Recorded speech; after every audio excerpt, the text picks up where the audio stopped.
আসসালামু আলাইকুম রহমতুল্লাহ। আজকে আমরা বাংলা সাহিত্যের আধুনিক যুগের শুধু গুরুত্বপূর্ণ সাহিত্যিকদের গুরুত্বপূর্ণ সাহিত্যকর্মগুলো নিয়েই পড়ব এবং এই ভিডিওটা হবে অত্যন্ত সাজেশনমূলক। প্রথমেই আমরা দেখতে পাচ্ছি যে গদ্যগ্রন্থ, বাংলা সাহিত্যের প্রথম গদ্যগ্রন্থ হচ্ছে বিদেশি লেখকরা লিখেছেন।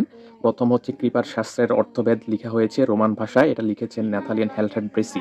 তারপরে লেখা হয়েছে মিশন সমাচার, এটা মেথু লিখেছেন, তিনি একজন ইংরেজ এবং বাংলা ভাষায় লিখেছেন এবং এটা অপূর্ণাঙ্গ। বাংলা ভাষায় প্রথম পূর্ণাঙ্গ লেখা হচ্ছে কথোপকথন উইলিয়াম কেরির, তিনি এটা বাংলা ভাষায় পূর্ণাঙ্গভাবে লিখেছেন। এটাই বাংলা ভাষার প্রথম পূর্ণাঙ্গ বই, এটা হচ্ছে কথোপকথন উইলিয়াম কেরি।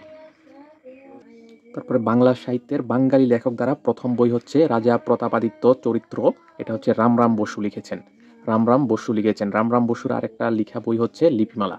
আচ্ছা, প্রথম বাংলা ভাষার বাঙালি লেখকদের দ্বারা প্রথম বাংলা বই হচ্ছে গদ্য হচ্ছে রাজা প্রতাপাদিত্য চরিত্র। এখন আমরা পড়ব ঈশ্বরচন্দ্র বিদ্যাসাগর নিয়ে। ঈশ্বরচন্দ্র বিদ্যাসাগর জন্মগ্রহণ করেছেন বীরসিংহ মেদিনীপুরে, মেদিনীপুর বীরসিংহ গ্রাম। প্রভাতী সম্ভাষণ তিনি লিখেছেন, এটা হচ্ছে বাংলা গদ্য সাহিত্যে প্রথম শোকগাথা। তারপরে শকুন্তলা লিখেছেন, এটা মূলত কালিদাসের একটা সংস্কৃত লেখার অনুবাদ শকুন্তলা। ব্যাকরণ কৌমুদী লিখেছেন এবং ব্যাকরণ কৌমুদী হচ্ছে তার রচিত একটা ব্যাকরণ গ্রন্থ। তারপরে তিনি আরও শিক্ষামূলক কয়েকটা রচনা লিখেছেন, যেমন হচ্ছে সর্বশুভকরী, বর্ণপরিচয়, রত্ন পরীক্ষা, তারপরে হচ্ছে ব্রজবিলাস, বুধোদয়, কথামালা, ভ্রান্তিবিলাস। ব্রজবিলাস মূলত একটা ব্যঙ্গাত্মক রচনা। তারপরে আরেকটা গ্রন্থ তার গুরুত্বপূর্ণ, আখ্যান মঞ্জুরি, এখানে নাই, আপনারা এগুলা পড়ে নেবেন। তারপরে আমরা যেটা দেখতে পাবো যে মধুসূদন নিয়ে আমরা পড়ব। বিদ্যাসাগর সম্পর্কে আরেকটা তথ্য হচ্ছে তিনি প্রথম বাংলা সাহিত্যের প্রথম আত্মজীবনী লিখেছেন, আত্মচরিত। তারপরে বেতাল পঞ্চবিংশতি নামে একটা প্রবন্ধ তিনি লিখেছেন, যেটাতে প্রথম বিরাম চিহ্নের ব্যবহার করেছেন। মাইকেল মধুসূদন দত্ত জন্মগ্রহণ করেছেন মূলত যশোরে এবং এই হেক্টরবৎ আর একটা হচ্ছে মহাকাব্য। তারপরে ব্রজাঙ্গনা এবং বীরাঙ্গনা হচ্ছে মাইকেল মধুসূদনের কাব্যগ্রন্থ। তারপরে আমরা নিচে দেখতে পাচ্ছি বঙ্গভাষা হচ্ছে মাইকেল মধুসূদনের একটা কবিতা, পরিচয় তার একটা কবিতা, ভারতভূমি হচ্ছে মাইকেল মধুসূদনের একটা কবিতা, সমাপ্তি একটা কবিতা, আত্মবিলোপ হচ্ছে বাংলা সাহিত্যের প্রথম আধুনিক গীতি কবিতা। তারপরে এখানে দেখতে পাচ্ছে পদ্মাবতী হচ্ছে মাইকেল মধুসূদনের একটা নাটক, কৃষ্ণকুমারীও হচ্ছে একটা নাটক, মায়াকানন হচ্ছে একটা নাটক। তারপরে বিষ না মধুগুণ এটা হচ্ছে মাইকেল মধুসূদনের একটা অসমাপ্ত নাটক। তারপরে আমরা পড়ব বঙ্কিমচন্দ্র চট্টোপাধ্যায় নিয়ে। বঙ্কিমচন্দ্র চট্টোপাধ্যায় মূলত চব্বিশ পরগনার কাঁঠালপাড়ায় জন্মগ্রহণ করেছেন। ললিতা তথা মানস হচ্ছে বঙ্কিমচন্দ্র চট্টোপাধ্যায়ের একটা কাব্যগ্রন্থ। তারপরে তার আরও কিছু প্রবন্ধ যেমন আছে হচ্ছে সাম্য, বিজ্ঞান রহস্য, লোকরহস্য, প্রবন্ধ পুস্তক, এগুলা হচ্ছে প্রবন্ধ, বিবিধ সমালোচনা হচ্ছে প্রবন্ধ, অনুশীলন প্রবন্ধ, তারপরে কৃষ্ণ চরিত্র হচ্ছে প্রবন্ধ এবং ধর্মতত্ত্ব হচ্ছে প্রবন্ধ। তারপরে তার উপন্যাসগুলো হচ্ছে বীজ বৃক্ষ, চন্দ্রশেখর, আনন্দমঠ, দেবী চৌধুরানী, তারপরে রাজসিংহ, রাধারানী, রজনী, ইন্দিরা, যোগল যোগলা যোগলাঙ্গরিয়া এবং সীতারাম, এগুলো হচ্ছে তার গুরুত্বপূর্ণ উপন্যাস। তারপরে আমরা পড়ব মীর মোশাররফ হোসেন নিয়ে। মীর মোশাররফ হোসেন জন্মগ্রহণ করেছেন কুষ্টিয়া জেলার লাহিনীপাড়ায়। তারপরে তার উপন্যাসগুলো হচ্ছে রত্নবতী হচ্ছে বাঙালি মুসলিম কর্তৃক রচিত প্রথম উপন্যাস। তারপরে বিষাদ সিন্ধু হচ্ছে বাংলা সাহিত্যের একমাত্র গদ্য মহাকাব্য। তারপরে হচ্ছে উদাসীন পথিকের মনের কথা, এটা হচ্ছে তার উপন্যাস। তারপরে গাজী মিয়ার বস্তানি হচ্ছে উপন্যাস। তারপরে বাদা খাতা হচ্ছে তার উপন্যাস। বিষাদ সিন্ধুর নায়ক হচ্ছে এজিদ। তারপরে উদাসীন পথিকের মনের কথা যে উপন্যাসটি, এটা মূলত কুষ্টিয়া অঞ্চলের নীল চাষ এবং নীল স্বাধীনতা নিয়ে তৈরি করা হয়েছে। তারপরে এটার চরিত্র হচ্ছে নীলকটি আই, বিদ্রোহী জমিদার পেরি সুন্দরী। তারপরে যে গাজী মিয়ার বস্তানি উপন্যাসটা মূলত তিনজন বিধবা নারী জমিদারের কাহিনী বর্ণনা করা হয়েছে, ফয়জুন্নেসা, সোনা বিবি, মণি বিবি। তারপরে বসন্ত কুমারী, জমিদার দর্পণ, টালা অভিনয়, গীতাভিনয়, এগুলো হচ্ছে যেখানে বেহুলা হবে, গীতাভিনয়, এগুলো হচ্ছে তার নাটক, উল্লেখযোগ্য নাটক। এবং এই নাটকে যদি বসন্ত কুমারী সম্পর্কে বলি, বসন্ত কুমারী হচ্ছে বাংলা সাহিত্যে মুসলমান রচিত প্রথম নাটক হচ্ছে বসন্ত কুমারী, এবং এটাকে ধরা হয় যে মধুসূদনের কৃষ্ণকুমারী নাটকের প্রভাব রয়েছে বসন্ত কুমারী নাটকে, এবং এটা উৎসর্গ করা হয়েছে মূলত নবাব আব্দুল লতিফকে। তারপরে জমিদার দর্পণ নাটকটাতে মূলত হাওয়ান আলী নামক একজন চরিত্রের দেখা পাওয়া যায়, এবং এই হাওয়ান চরিত্রের এই জমিদার দর্পণ নাটকটাকে কিন্তু বঙ্কিমচন্দ্র প্রশংসা করেছেন। তারপরে বিবি কুলসুম আমার জীবন হচ্ছে মাইকেল মধুসূদন দুঃখিত মীর মোশাররফ হোসেনের আত্মজীবনী। তারপরে গোজীবন এবং ইসলামের জয়। গোজীবন ইসলামের জয় হচ্ছে তার প্রবন্ধ গ্রন্থ। তারপরে আমরা দেখতে পাচ্ছি ফাঁস কাগজ ভাই ভাই এই তো চাই এর উপায় কি, এগুলা হচ্ছে মীর মোশাররফ হোসেনের প্রহসন। তারপরে গোড়াই ব্রিজ, পঞ্চনারী, মুসলিম বীরত্ব, মদিনার গৌরব, এগুলা হচ্ছে মীর মোশাররফ হোসেনের কাব্যগ্রন্থ। তারপরে আমরা পড়ব ইসমাইল হোসেন সিরাজীকে নিয়ে। সৈয়দ ইসমাইল হোসেন সিরাজী জন্মগ্রহণ করেছেন মূলত সিরাজগঞ্জে, এবং তার হচ্ছে কাব্যগ্রন্থ দুইটা, একটা হচ্ছে অনল প্রবাহ আর একটা হচ্ছে স্পেন বিজয়। স্পেন বিজয়টা মূলত একটা মহাকাব্য। তারপরে তারাভাই এবং রায়নন্দিনী হচ্ছে ইসমাইল হোসেন সিরাজীর দুইটা উপন্যাস। তারাভাই উপন্যাসটা মূলত বঙ্কিমচন্দ্রের রাজসিংহ উপন্যাসের প্রতিক্রিয়ায় লিখেছেন, এবং রায়নন্দিনী উপন্যাসটা বঙ্কিমচন্দ্রের দুর্গেশ নন্দিনী উপন্যাসের প্রতিক্রিয়ায় লিখেছেন। তারপরে তুর্কি নারীর জীবন, এবং এটা হচ্ছে প্রবন্ধ, তুর্কি নারী জীবন প্রবন্ধ, এবং তুরস্ক ভ্রমণ হচ্ছে তার একটা ভ্রমণ কাহিনী। তারপরে আমরা পড়ব জসিমউদ্দিন নিয়ে। জসিমউদ্দিন জন্মগ্রহণ করেছেন ফরিদপুর জেলার তাম্বুলখানা গ্রামে। তারপরে আমরা এখানে দেখতে পাচ্ছি জসিমউদ্দিনের সকিনা, মাঝে জননী কান্দে, এগুলা হচ্ছে জসিমউদ্দিনের কাব্যগ্রন্থ। সুজন বাদিয়ার ঘাট, তারপর নকশিকাঁথার মাঠ, এগুলা হচ্ছে কাব্যগ্রন্থ। রাখালি, বালুর চর, ধান ক্ষেত, তারপর হচ্ছে মাটির কান্না। সকিনা, মাঝে জননী কান্দে, সুজন বাদিয়ার ঘাট, নকশিকাঁথার মাঠ, রাখালি, বালুচর, ধান ক্ষেত এবং মাটির কান্না, এগুলো হচ্ছে তার কাব্যগ্রন্থ। তারপরে এই যে সকিনা কাব্যগ্রন্থটাতে মূলত জমিদার পুত্র আদিল এবং সকিনার অমর প্রেম কাহিনী বর্ণিত হয়েছে। তারপরে সুজন বাদিয়ার ঘাট, নকশিকাঁথার মাঠ কাব্যগ্রন্থটাতে মূলত গ্রামীণ রূপাই এবং সাজু নামক দুই গ্রামীণ যুবক যুবতীর প্রেম কাহিনী রচিত হয়েছে এই নকশিকাঁথার মাঠে। তারপরে রাখালি কবিতাটার মধ্যে দুইটা কবিতা রয়েছে সবচেয়ে গুরুত্বপূর্ণ, একটা হচ্ছে কবর আর একটা হচ্ছে রাখাল ছেলে। তারপরে বালুচর যে কাব্যগ্রন্থটা, এটাতে একটা গুরুত্বপূর্ণ কবিতা রয়েছে, সেটা হচ্ছে মুসাফির। তারপরে ধান ক্ষেত যে কাব্যগ্রন্থটা, এটাতে তিনটা গুরুত্বপূর্ণ কবিতা রয়েছে, একটা হচ্ছে নিমন্ত্রণ, আসমানি, আর একটা হচ্ছে পল্লী বর্ষা। তারপরে হচ্ছে মাটির কান্না, একটা গুরুত্বপূর্ণ কাব্যগ্রন্থ। তারপরে আমরা যেটা পড়বো সেটা হচ্ছে তার কয়েকটা ভ্রমণ কাহিনী আছে, যেমন হচ্ছে চলে মুসাফির, তারপরে হলদেপরির দেশে, যে দেশে মানুষ বড়, জার্মানির শহরে বন্দরে। তার তিনটা শিশুতোষ গ্রন্থ হচ্ছে হাসু, এক পয়সার বাসি এবং ডালিম কুমার। তারপরে ঠাকুরবাড়ির আঙিনায় যাদের দেখেছি, এই দুইটা হচ্ছে তার স্মৃতিচারণমূলক গ্রন্থ, এবং জীবন কথা হচ্ছে তার আত্মজীবনী। তারপর হচ্ছে পল্লীবধূ, বেদের মেয়ে, পদ্মা পার, অগপুষ্পধেনু, তারপরে মধুমালা, এগুলা হচ্ছে তার রচিত নাটক। বেদের মেয়ে হচ্ছে গীতি নাটক, আর মধুমালা নামে কাজী নজরুল ইসলামেরও একটা নাটক রয়েছে। বেগম রোকেয়া হচ্ছে রংপুরের পায়রাবন্দ গ্রামে জন্মগ্রহণ করেন। তার গুরুত্বপূর্ণ তিনটা প্রবন্ধ হচ্ছে মতিচুর, তারপরে চাষার দুঃখ, তারপরে অবরোধবাসিনী। তারপরে তার গুরুত্বপূর্ণ কয়েকটা উপন্যাস হচ্ছে যেমন পদ্মরাগ, তারপরে হচ্ছে সুলতানাস ড্রিম উপন্যাসটাতে মূলত নারীর বিভিন্ন স্বপ্নরাজ্য, ইউটোপিয়ার কথা এবং সৌরশক্তি বিজ্ঞানের বিভিন্ন আবিষ্কার নিয়ে বলেছেন। তারপরে হচ্ছে জাগো গো ভগিনী এবং অর্ধাঙ্গী এবং নারী শিক্ষা, এগুলা হচ্ছে নারী জাগরণের জন্য গুরুত্বপূর্ণ কিছু প্রবন্ধ লিখা। তারপরে অর্ধাঙ্গিনী যে গল্পটা রয়েছে, অর্ধাঙ্গিনী গল্পে মূলত নবদম্পতির প্রেমালাপ নিয়ে, রবীন্দ্রনাথের নবদম্পতির প্রেমালাপ নিয়ে উক্তি রয়েছে, লেখা রয়েছে। তারপরে নবনূর, সওগাত, মোহাম্মদী, এই পত্রিকাগুলোতে মূলত বেগম রোকেয়া লেখালেখি করতেন। তারপরে আমরা পড়ব শরৎচন্দ্রকে নিয়ে।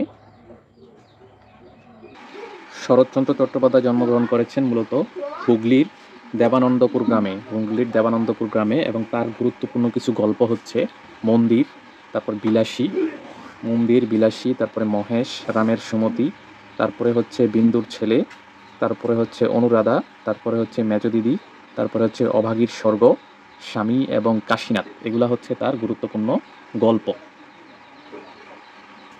মন্দির হচ্ছে শরৎচন্দ্রের প্রথম প্রকাশিত গল্প।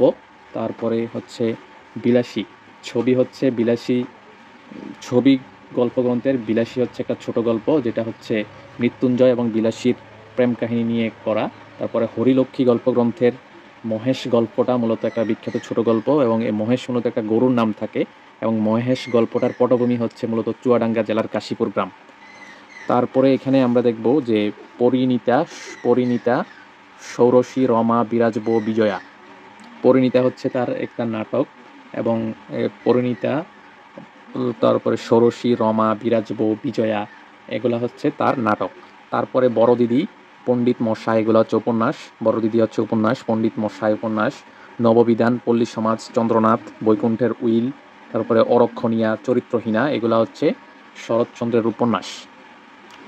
শ্রীকান্ত হচ্ছে উপন্যাস, দেবদাস হচ্ছে উপন্যাস, দত্তা হচ্ছে উপন্যাস, গৃহদাহ হচ্ছে শরৎচন্দ্রের উপন্যাস, বামনের মেয়ে হচ্ছে শরৎচন্দ্রের উপন্যাস, দেওনা পাওনা হচ্ছে উপন্যাস, পথের দাবি উপন্যাস, বিপ্রদাস, তারপরে শুভদা, শেষ প্রশ্ন, শেষের পরিচয়, এগুলো হচ্ছে শরৎচন্দ্র চট্টোপাধ্যায়ের উপন্যাস। তারপরে আমরা পড়ব অদ্বৈত মল্ল বর্মণ নিয়ে। অদ্বৈত মল্ল বর্মণ হচ্ছে ব্রাহ্মণবাড়িয়াতে জন্মগ্রহণ করেছেন। তার একটা উপন্যাসই হচ্ছে সবচেয়ে গুরুত্বপূর্ণ, সেটা হচ্ছে তিতাস একটি নদীর নাম। তারপরে অমিয় চক্রবর্তী নিয়ে পড়ব। অমিয় চক্রবর্তীর একটা গুরুত্বপূর্ণ কাব্যগ্রন্থ হচ্ছে অনিশেষ, এবং অনিশেষ কাব্যগ্রন্থের বাংলাদেশ কাব্যগ্রন্থটা খুবই গুরুত্বপূর্ণ। আর একটু বলে রাখি যে অদ্বৈত মল্ল বর্মণের যে উপন্যাস তিতাস একটি নদীর নাম, এখানে মূলত এই তিতাস নদীর তীরবর্তী জেলে এবং মৎস্যজীবীদের সামাজিক জীবন নিয়ে আলোচনা করা হয়েছে, যেটার দুটো চরিত্র আছে, একটা হচ্ছে কিশোর এবং বাসন্তী। তারপর অমিয় চক্রবর্তীর যে মুক্তিযুদ্ধ বিষয়ক কাব্যগ্রন্থ, সেটা হচ্ছে অনিশেষ, এবং অমিয় চক্রবর্তী কিন্তু রবীন্দ্রনাথ ঠাকুরের সাহিত্য সচিব ছিলেন।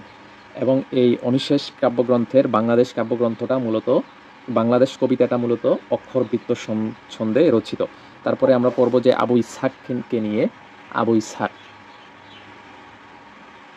আবু ইসহাক মূলত জন্মগ্রহণ করেছিলেন শরীয়তপুরে, তৎকালীন মূলত ফরিদপুর ছিল, বর্তমানে এটা হচ্ছে নড়িয়া শরীয়তপুর।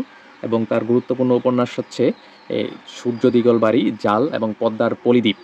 তারপরে যোগ যোগ যোগ হচ্ছে একটা গল্প, মহাপতঙ্গ গল্পগ্রন্থের অন্তর্গত যোগ হচ্ছে একটা গল্প। আচ্ছা, সূর্য দিগলবাড়ি যে উপন্যাসটা, সেটা হচ্ছে সূর্য দিগলবাড়ি মানে অর্থম হচ্ছে পূর্ব পশ্চিম লম্বালম্বী বাড়ি, এবং এটা মূলত চাষি জীবনের অর্থনৈতিক সংকট নিয়ে আলোচনা করা হয়েছে। এবং এটার প্রধান চরিত্রগুলো হচ্ছে জয়গুণ, হাসু, মাইমুন এবং মোরল গদু। এবং এটা নিয়ে কিন্তু একটা চলচ্চিত্র নির্মাণ করা হয়েছে, মসি উদ্দিন এবং শেখ নেয়ামত আলী কিন্তু এটা নিয়ে চলচ্চিত্র নির্মাণ করেছেন, এবং বাংলাদেশ সরকার এটাতে অনুদানও দিয়েছেন। তারপরে যদি বলি, এই আঞ্চলিক রূপ প্রাধান্য, যে মহাপতঙ্গ যে যোগ গল্পটা মূলত আঞ্চলিক রূপ প্রাধান্য, এবং এই যোগ গল্পে মূলত ওয়াজেদ চৌধুরীকে যোগ বলা হয়েছে। এটার কেন্দ্রীয় চরিত্র হচ্ছে উসমান। তারপরে এই আবু ইসহাক কিন্তু বাংলা একাডেমির সমকালীন বাংলা ভাষার অভিধানটা তিনি লিখেছেন, আবু ইসহাক। তারপরে আমরা পড়ব আখতারুজ্জামান ইলিয়াস নিয়ে।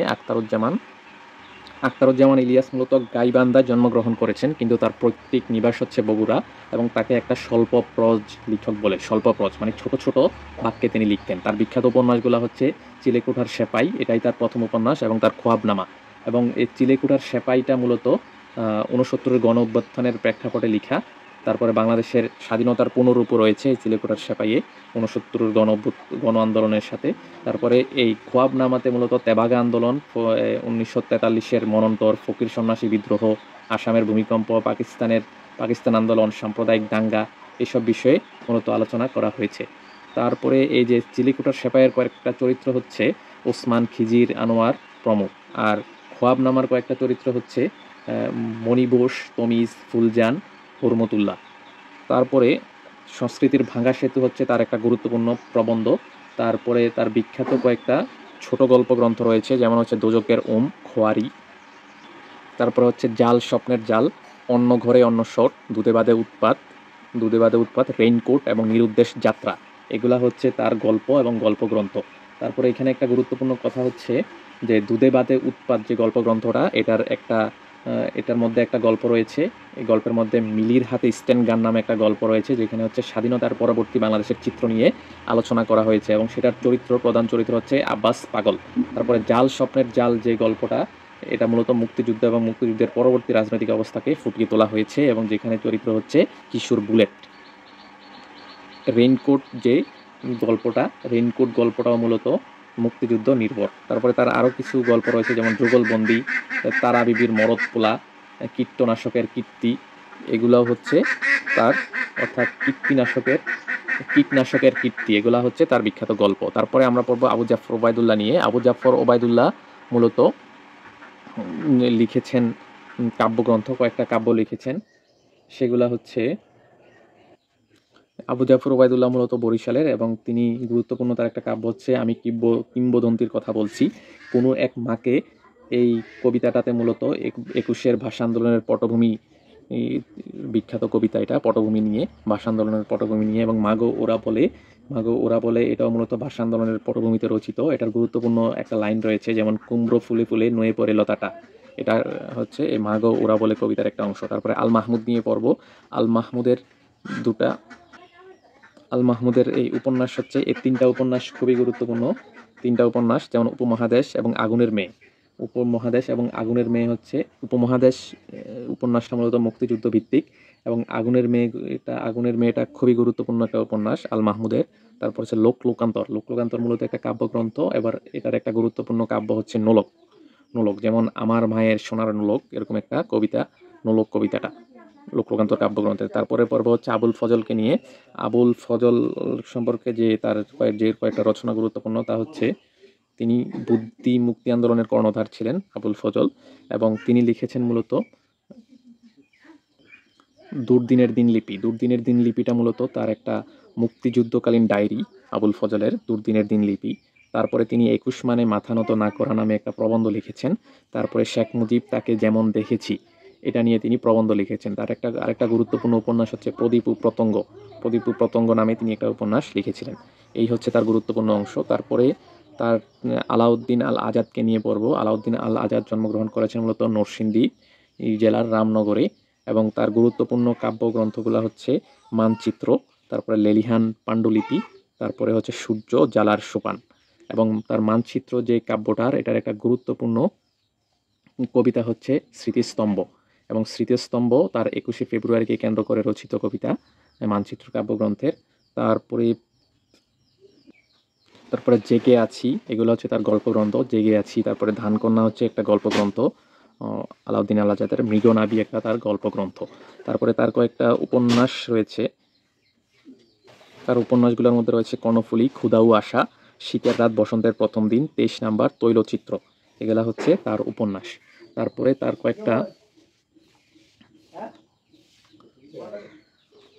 তারপরে নরকে লাল গোলাপ হচ্ছে আলাউদ্দিন আল আজাদের একটা নাটক। ফেরার ডায়েরি হচ্ছে তার মুক্তিযুদ্ধ ভিত্তিক স্মৃতিকথা। মরক্কোর জাদুঘর হচ্ছে তার নাটক। মায়াবী প্রহর হচ্ছে তার নাটক। নিঃশব্দ যাত্রা হচ্ছে তার নাটক, এবং ইহুদির মেয়ে হচ্ছে তার একটা কাব্যনাট্য। তো নরকে লাল গোলাপ নিয়ে যদি একটু বলি, এটা মুক্তিযুদ্ধ ভিত্তিক নাটক, এবং ফেরার ডায়েরিটা মূলত মুক্তিযুদ্ধের উপর একটা স্মৃতিকথা। কর্ণফুলী যে উপন্যাসটা, সেটা মূলত ক্ষুদ্র জাতিগোষ্ঠীদের নিয়ে একটা উপন্যাস, এবং এটার যে প্রধান চরিত্রগুলো হচ্ছে আদিবাসী রাঙ্গামিলা এবং জলি রমজান ইসমাইল। তারপরে হচ্ছে মনস্তাত্ত্বিক পটভূমিতে মূলত 23 নম্বর তৈলচিত্র নামে একটা উপন্যাস রয়েছে, এবং যেটার কেন্দ্রীয় চরিত্র হচ্ছে জাহেদ এবং তার স্ত্রী হচ্ছে ছবি। এবং 23 নম্বর তৈলচিত্রটা নিয়ে কিন্তু সুভাষ দত্ত পরিচালিত একটা চলচ্চিত্র রয়েছে, যেটার নাম হচ্ছে বসুন্ধরা, এবং মহাকাব্যিক প্রেক্ষাপটে কিন্তু জীবন ভাবনা এবং আত্মদর্শন নিয়ে মূলত ক্ষুধা এবং আশা উপন্যাসটা রচিত। তারপরে আমরা পড়ব মূলত তার আলাউদ্দিন আল আজাদের কয়েকটা গ্রন্থ, যেগুলো হচ্ছে হিজল কাঠের নৌকা এবং সংবাদ শেষাংশ। এগুলো তার হচ্ছে মুক্তিযুদ্ধ ভিত্তিক গ্রন্থ, হিজল কাঠের নৌকা এবং সংবাদ শেষাংশ। তারপরে আমরা যেটা পড়ব আবুল মনসুর আহমদ নিয়ে। আবুল মনসুর আহমদ জন্মগ্রহণ করেছেন মূলত ময়মনসিংহের ত্রিশালে, এবং তার 3টা গুরুত্বপূর্ণ উপন্যাস হচ্ছে সত্য মিথ্যা এবং জীবন ক্ষুধা। আর একটা হচ্ছে শেরে বাংলা থেকে বঙ্গবন্ধু, এগুলা হচ্ছে তার বিখ্যাত উপন্যাস। এই 2টা হচ্ছে সত্য মিথ্যা এবং জীবন ক্ষুধা হচ্ছে তার প্রসিদ্ধ উপন্যাস। তারপরে শেরে বাংলা থেকে বঙ্গবন্ধু হচ্ছে তার একটা রাজনৈতিক গ্রন্থ বা স্মৃতিকথা বলা যায়, রাজনৈতিক গ্রন্থ। তারপরে তিনি আরও গুরুত্বপূর্ণ অনেকগুলা বিষয় কিন্তু লিখেছেন, যেমন আমার দেখা রাজনীতির 50 বছর, এটা সকলেই জানে, বাংলাদেশের কালচার নিয়ে তিনি লিখেছেন। তারপরে জীবন ক্ষুধা যে উপন্যাসটা, তার জীবন ক্ষুধা উপন্যাসটা মূলত 20 শতকের 50-এর দশকের বাস্তব চিত্র মিলে মূলত। এটার উপন্যাসের নায়কটা ছিল হালিম। তারপরে ফুড কনফারেন্স, যে ফুড কনফারেন্স নামে তার একটা গ্রন্থ আছে, যেটা হচ্ছে 1350 সালের দুর্ভিক্ষের করুণ চিত্র এখানে ফুটে উঠেছে। তার সত্যমিথ্যা উপন্যাসটা মূলত জোহান বুজারের দ্য পাওয়ার অফ লাই এর অনুবাদ। আচ্ছা, যাই হোক, আমরা আবুল হাসানকে নিয়ে পড়বো। আবুল হাসান মূলত এই যে রাজা যায় এবং রাজা আসে নিয়ে একটা কাব্য তিনি লিখেছেন 1972 সালে, যেটাতে এই কাব্যটা মূলত 52-এর ভাষা আন্দোলন, 69-এর গণ অভ্যুত্থান, মুক্তিযুদ্ধ এবং মুক্তিযুদ্ধ পরবর্তী রাজনৈতিক অবক্ষয় নিয়ে তিনি মূলত এই রাজা যায় রাজা আসে কাব্যটা লিখেছেন। তারপরে আহসান হাবিবকে নিয়ে পড়ব। তারপরে আহসান হাবিবের একটা গুরুত্বপূর্ণ উপন্যাস হচ্ছে অরণ্যে নীলিমা। আহসান হাবিবের গুরুত্বপূর্ণ একটা উপন্যাস অরণ্য নীলিমা। তারপরে তার কিছু গুরুত্বপূর্ণ কাব্য রয়েছে, যেমন মেঘ বলে, চৈত্রে যাব, তাছাড়া হচ্ছে রাত্রি শেষ, ছায়া হরিণ, বিদীর্ণ দর্পণে মুখ, এগুলো তার গুরুত্বপূর্ণ কাব্য। তার আরেকটা গুরুত্বপূর্ণ কাব্য হচ্ছে সারা দুপুর, পূর্বাশার আলো, আলো আধারের দর্শন। সারা দুপুর কাব্যগ্রন্থের অন্তর্ভুক্ত কবিতা হচ্ছে পূর্বাশার আলো, আলো আধারের দর্শন। আচ্ছা, তারপরে আমরা পড়ব হচ্ছে আহমদ শরীফকে নিয়ে। আহমদ শরীফ খুব গুরুত্বপূর্ণ অংশ হচ্ছে তিনি লিখেছেন বই। তার গুরুত্বপূর্ণ বইগুলো হচ্ছে বাঙালি ও বাঙ্গালা সাহিত্য, তারপর বাঙালি ও বাঙ্গালিত্ব, সাহিত্য সংস্কৃতি চিন্তা, স্বদেশ অন্বেষা, 20 শতকের বাঙালি। তারপরে আমরা আবু জাফর শামসুদ্দিন নিয়ে পড়বো। আবু জাফর শামসুদ্দিন মূলত তার একটা ছদ্মনাম আছে, বৈহাসিকের পার্শ্বচিন্তা। দুঃখিত, তিনি হচ্ছে ছদ্মনাম হচ্ছে অল্পদর্শী, এবং অল্পদর্শী ছদ্মনামে তিনি বৈহাসিকের পার্শ্বচিন্তা পত্রিকায় লিখতেন, এবং তার জন্মস্থান গাজীপুরে। যাই হোক, তার গুরুত্বপূর্ণ কথা হচ্ছে তিনি ত্রয়ী উপন্যাস লিখেছেন, ভাউয়ালগড়ের উপাখ্যান, তারপরে হচ্ছে পদ্মা, মেঘনা, যমুনা, এবং হচ্ছে শঙ্কর সংকীর্তন, এই তিনটা হচ্ছে তার ত্রয়ী উপন্যাস। তারপর হচ্ছে দেয়াল হচ্ছে তার একটা গুরুত্বপূর্ণ উপন্যাস। তার দেয়াল উপন্যাসটা মূলত মুক্তিযুদ্ধের পটভূমিতে লেখা একটা গুরুত্বপূর্ণ উপন্যাস। তারপরে পদ্মা, মেঘনা, যমুনাটা মূলত জাতিরাষ্ট্র প্রতিষ্ঠায় বাঙালির সংগ্রাম নিয়ে তিনি এটা লিখেছেন। তারপরে পড়ব আনোয়ার পাশাকে নিয়ে। আনোয়ার পাশা জন্মগ্রহণ করেছেন মূলত মুর্শিদাবাদে, বহরমপুরে। তারপরে তার গুরুত্বপূর্ণ কয়েকটা উপন্যাস হচ্ছে রাইফেল, রুটি আওরাত, এবং নির্সন্ধানী, এবং নিশুতি রাতে গাথা। তারপরে তার একটা গুরুত্বপূর্ণ গল্পগ্রন্থ হচ্ছে নিরুপায় হরিণী, এবং তার রাইফেল, রুটি আওরাত উপন্যাসটার মূলত মুক্তিযুদ্ধের পটভূমিতে লেখা, এবং তার গুরুত্বপূর্ণ একটা চরিত্র হচ্ছে অধ্যাপক সুদীপ্ত শাহীন, এবং রানাদা, এবং ঢাকা বিশ্ববিদ্যালয় মধুর ক্যান্টিনের মধুদা। তারপরে আমরা পড়ব আহমদ ছফাকে নিয়ে। আহমদ ছফার একটাই গুরুত্বপূর্ণ উপন্যাস, সেটা হচ্ছে ওঙ্কার উপন্যাসটাই খুবই গুরুত্বপূর্ণ, কারণ এটা আইয়ুবী শাসনের কালো সময় সম্পর্কে তুলে ধরা হয়েছে। আইয়ুবী শাসনের বিরুদ্ধে ওঙ্কার উপন্যাসটা লেখা হয়েছে। তারপরে গিরিশচন্দ্র সেনের সবচেয়ে গুরুত্বপূর্ণ অংশ একটাই, সেটা হচ্ছে তাপসমালা তিনি রচনা করেছেন। তার আগে একটা কথা বলে নেই, এটা হচ্ছে এস ওয়াজেদ আলী সম্পর্কে। এস ওয়াজেদ আলী এখানে নেই। এস ওয়াজেদ আলী মূলত একটা উপন্যাস লিখেছেন, সেটা হচ্ছে গ্রানাডার শেষবীর, এবং গ্রানাডার শেষবীর উপন্যাসে সাম্প্রদায়িকতা মুক্ত হিন্দু মুসলিম ঐক্যের কথা তিনি বলেছিলেন। আচ্ছা, যাই হোক, এখন আমরা পড়ব জীবনানন্দ দাশ সম্পর্কে। জীবনানন্দ দাশ খুবই গুরুত্বপূর্ণ। জীবনানন্দ দাশ জন্মগ্রহণ করেছিলেন মূলত বরিশালে, এবং তাকে বলা হয় দোসরতার কবি, তিমির হরণের কবি, জনবিচ্ছিন্ন কবি, নির্জনতার কবি, রূপসী বাংলার কবি তাকে বলা হয়। তার একটা গুরুত্বপূর্ণ লাইন আছে, সেটা হচ্ছে সকলেই কবি নন, কেউ কেউ কবি। আচ্ছা, যাই হোক, তার গুরুত্বপূর্ণ কাব্যগ্রন্থগুলো হচ্ছে ঝরা পালক, ধূসর পাণ্ডুলিপি, সাতটি তারার তিমির, মহাপৃথিবী, রূপসী বাংলা, বেলা অবেলা, কালবেলা। এবং তার ঝরা পালক হচ্ছে কাব্যগ্রন্থ, এবং তার একটা উপন্যাস রয়েছে, সেটা হচ্ছে মাল্যবান, এবং কল্যাণী নামে সম্প্রতি খুঁজে পাওয়া একটা উপন্যাস রয়েছে জীবনানন্দ দাশের। তার কাব্যগ্রন্থটাই খুবই গুরুত্বপূর্ণ, এবং অন্নদাশঙ্কর রায় তাকে শুদ্ধতম কবি বলে আখ্যায়িত করেছেন। আচ্ছা, ঝরা পালক কাব্যগ্রন্থের মধ্যে কিছু কবিতা রয়েছে, যেমন নীলিমা, পিরামিড, সেদিন, এই ধরনের। তারপরে ধূসর পাণ্ডুলিপি কাব্যগ্রন্থে কয়েকটা কবিতা রয়েছে, যেমন মৃত্যুর আগে, বোধ, স্বপ্নের হাত, নির্জন স্বাক্ষর, অপসরের গান, বৈতরণী, ক্যাম্পে, শুকুন। তারপরে বনলতা সেন কাব্যগ্রন্থটা সকলেই জানি। কয়েকটা কবিতা রয়েছে গুরুত্বপূর্ণ, যেমন হচ্ছে সুচেতনা, সবিতা, সুরঞ্জনা, তুমি, শ্যামলী, কমলালেবু, সুদর্শনা, বেড়াল, হরিণেরা, শিকার, নগ্ন নির্জন হাত, শঙ্খমালা, বুনু হাঁস, হায় চিল, ঘাস, আমি যদি হতাম, 20 বছর পর, বনলতা সেন। এগুলো হচ্ছে বনলতা সেনের কয়েকটা কবিতা। তারপর হচ্ছে মহাপৃথিবী কাব্যগ্রন্থের কয়েকটা কবিতা হচ্ছে স্বপ্ন সব, আদিম দেবতা, 8 বছর আগের একদিন, আজকের এক মুহূর্তে। তারপরে সাতটি তারার তিমির কাব্যগ্রন্থের কয়েকটা কবিতা হচ্ছে যেমন আকাশ লীনা, তিমির হননের গান, এই সব দিন রাত্রি, পৃথিবীতে এই। তারপরে বেলা অবেলা কালবেলা কাব্যগ্রন্থের কয়েকটা কবিতা হচ্ছে সূর্য নক্ষত্র নারী, জ্যোতিহীন তোমাকে, আমাকে একটি কথা দাও। রূপসী বাংলার একটা গুরুত্বপূর্ণ কবিতা হচ্ছে আবার আসিব ফিরে। মাল্যবান তার একটা গুরুত্বপূর্ণ উপন্যাস। তারপরে তিনি প্রবন্ধ গ্রন্থ লিখেছেন কবিতার কথা কেন লিখি। তারপরে আমরা পড়ব জহির রায়হান নিয়ে। জহির রায়হান খুবই গুরুত্বপূর্ণ। জহির রায়হান মূলত ফেনীতে জন্মগ্রহণ করেছেন, ফেনীর মূলত মজুপুরে, এবং তার ভাইয়ের নাম হচ্ছে শহীদুল্লাহ কায়সার। তারপরে তার গুরুত্বপূর্ণ একটা উপন্যাস হচ্ছে তৃষ্ণা, শেষ বিকেলের মেয়ে, হাজার বছর ধরে, আরেক ফাল্গুন, বরফগলা নদী, তারপরে আর কতদিন। এগুলো হচ্ছে তার গুরুত্বপূর্ণ উপন্যাস। তারপরে তার গুরুত্বপূর্ণ কয়েকটা গল্পগুচ্ছ রয়েছে, সেগুলো হচ্ছে সূর্যগ্রহণ, 21-এর গল্প। তারপরে তিনি অনেকগুলা চলচ্চিত্র নির্মাণ করেছেন। তারপরে এখানে যদি একটু বলি, আরেক ফাল্গুন যে উপন্যাসটা সেটার মূল আলোচ্য বিষয় হচ্ছে ভাষা আন্দোলনের পটভূমি। প্রধান চরিত্র হচ্ছে মুনিম, আসাদ এবং কবি রসুল। হাজার বছর ধরে, এটা মূলত আঞ্চলিক অথবা গ্রামীণ সমাজের শাশ্বত জীবন নিয়ে তিনি এটা লিখেছেন, এবং গ্রামীণ সমাজের সংস্কৃতি নিয়ে তিনি এটা লিখেছেন। এটার গুরুত্বপূর্ণ চরিত্রগুলো হচ্ছে টুনি, মন্টু, মকবুল, আমেনা, গনুমুল্লাহ, আবুল প্রমুখ।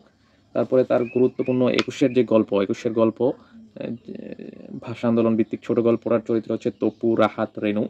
তারপরে তার শ্রেষ্ঠ কিছু চলচ্চিত্র রয়েছে, সেগুলো আমরা একটু দেখব। শ্রেষ্ঠ চলচ্চিত্রগুলোর মধ্যে আমরা দেখি কখনো আসেনি, কাচের দেয়াল, সঙ্গম, বাহানা, জীবন থেকে নেওয়া, stop genocide, let there be light. এবং তিনি মূলত এই জীবন থেকে নেওয়া যে ভাষা আন্দোলন ভিত্তিক যে চলচ্চিত্রটা, সেটাতে হচ্ছে তিনি প্রথম জাতীয় সঙ্গীত বাজিয়েছিলেন। এবং লেট দেয়ার বি লাইট এটা মূলত একটা প্রামাণ্য চিত্র, এবং স্টপ জেনোসাইড একটা প্রামাণ্য চিত্র। আচ্ছা, আর তার প্রথম পরিচালিত ছবি হচ্ছে কখনো আসেনি। জিয়া হায়দারকে নিয়ে পড়ব। জিয়া হায়দার সম্পর্কে একটাই গুরুত্বপূর্ণ কথা, তার হচ্ছে পঙ্কজ বিবাসী হচ্ছে তার একটা গুরুত্বপূর্ণ রচনা। কারণ পঙ্কজ বিবাস নাটকে তিনি মুক্তিযুদ্ধকালীন নারী নির্যাতনের চিত্র ফুটে তুলে ধরেছেন। তারপরে প্রজাপতি নির্বন্ধ তার একটা গুরুত্বপূর্ণ নাটক, এটাও পড়তে পারেন। আর পঙ্কজ বিবাসটা মনে রাখবেন, প্রজাপতি নির্বন্ধ আর হচ্ছে পঙ্কজ বিবাস। তারপরে তারাশঙ্কর নিয়ে আমরা পড়বো। তারাশঙ্কর বন্দ্যোপাধ্যায় মূলত জন্মগ্রহণ করেছেন বীরভূমের লাভপুরে।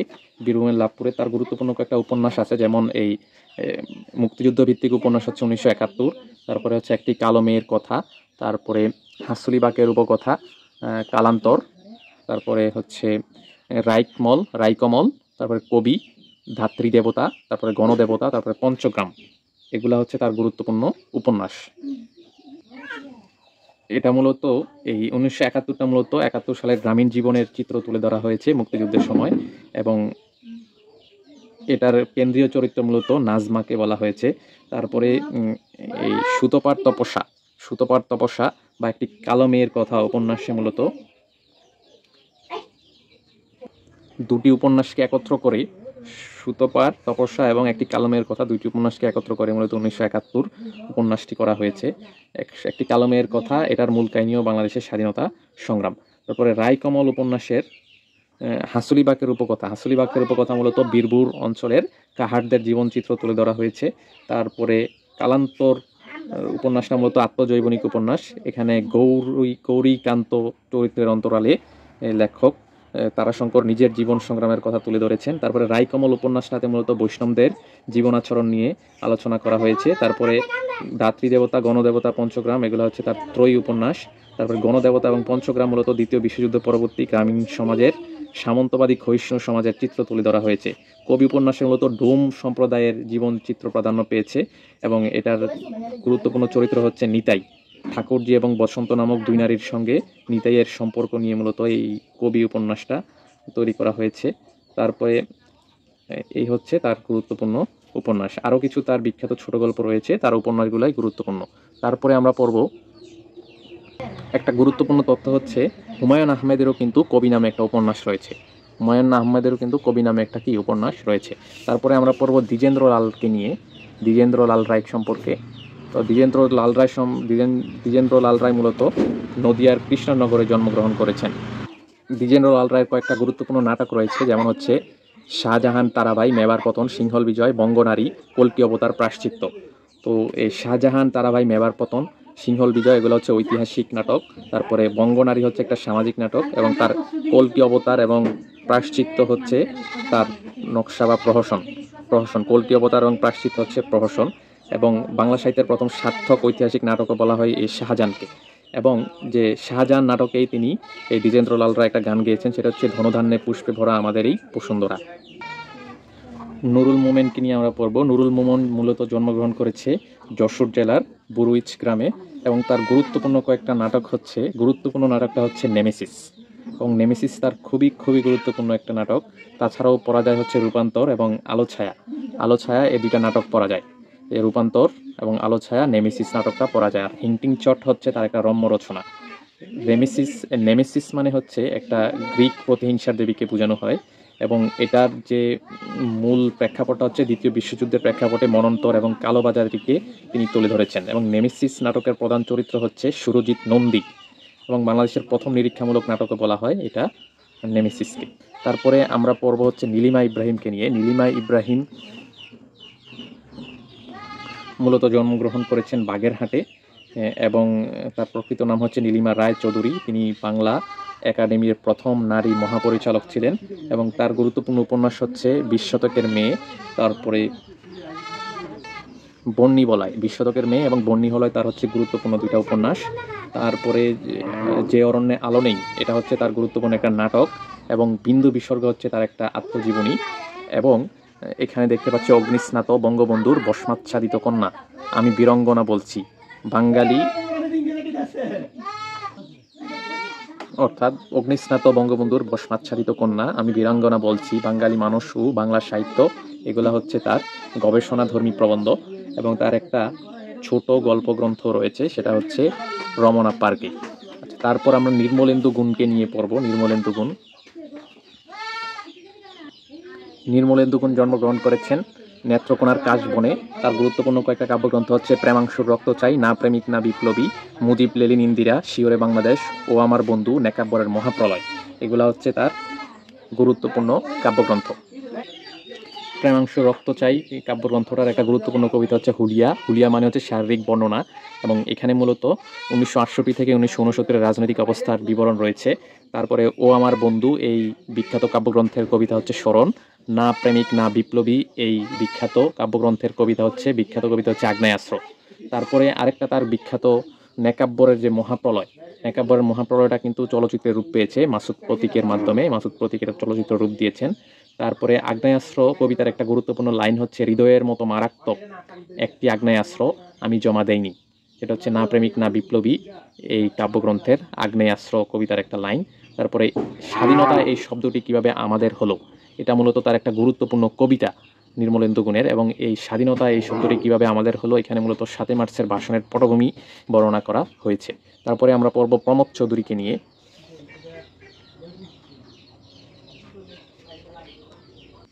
প্রমথ চৌধুরী মূলত জন্মগ্রহণ করেছেন যশোরে, কিন্তু তার পৈতৃক নিবাস হচ্ছে হরিপুর পাবনায়। এবং তিনি কয়েকটা প্রবন্ধ লিখেছেন, সেটা হচ্ছে বীরবলের হালখাতা এবং তেল নুন লক্রি, যৌবনে দাও রাজটিকা। তার সম্পর্কে একটা গুরুত্বপূর্ণ কথা হচ্ছে তিনি প্রথম বাংলা গদ্যে চলিত ভাষার প্রবর্তন করেছেন, এবং এই চলিত ভাষার প্রবর্তনে তিনি সবুজপত্র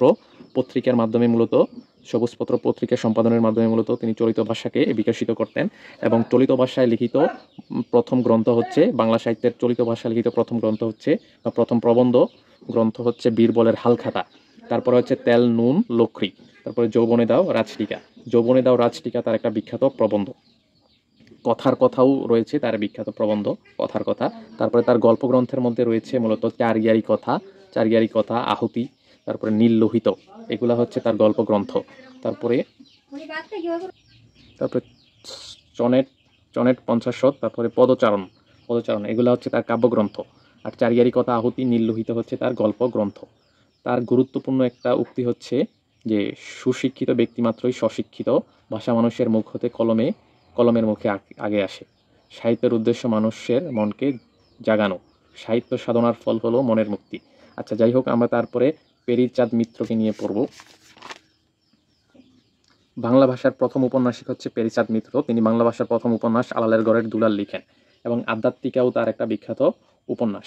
আধ্যাত্মিকা তার একটা বিখ্যাত উপন্যাস। তারপরে প্রহসন রয়েছে, তার দুটা প্রহসন রয়েছে, যেটা হচ্ছে মদ খাওয়া বড় দায় আর একটা হচ্ছে জাত থাকার উপায় কি।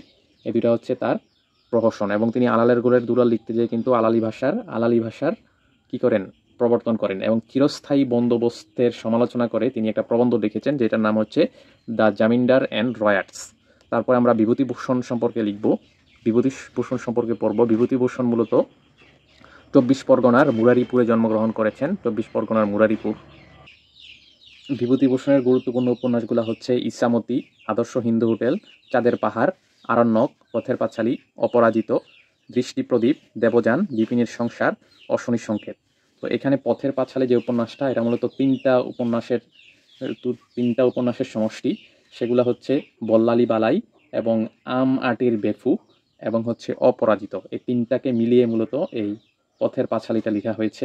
এবং পথের পাঁচালী উপন্যাসটা মূলত এই অপুর জীবনের বেড়ে ওঠা নিয়ে, নিশ্চিন্দিপুরে অপুর জীবনের বেড়ে ওঠা সম্পর্কে বলা হয়েছে। এবং তার অপুর বাবার নাম থাকে হরিহর, মার নাম হচ্ছে সর্বজয়া, তার দিদি থাকে দুর্গা। এগুলা এই নিশ্চিন্দপুরে তার বেড়ে ওঠা নিয়ে কিন্তু বলা হয়েছে। তারপরে অপু, দুর্গা, হরিহর, সর্বজয়া এগুলা হচ্ছে পথের পাঁচালী, আর অপু, রাধুনী, লীলা, অর্পণা, পাটোয়ারি, নির্মলা, নিরুদি এগুলো হচ্ছে অপরাজিত উপন্যাসের চরিত্র থাকে। তারপর আমরা যদি বলি বল্লালী বালাই, আমাটির বেফু এবং 3 নম্বর অংশটা মূলত অক্রুর সংবাদ।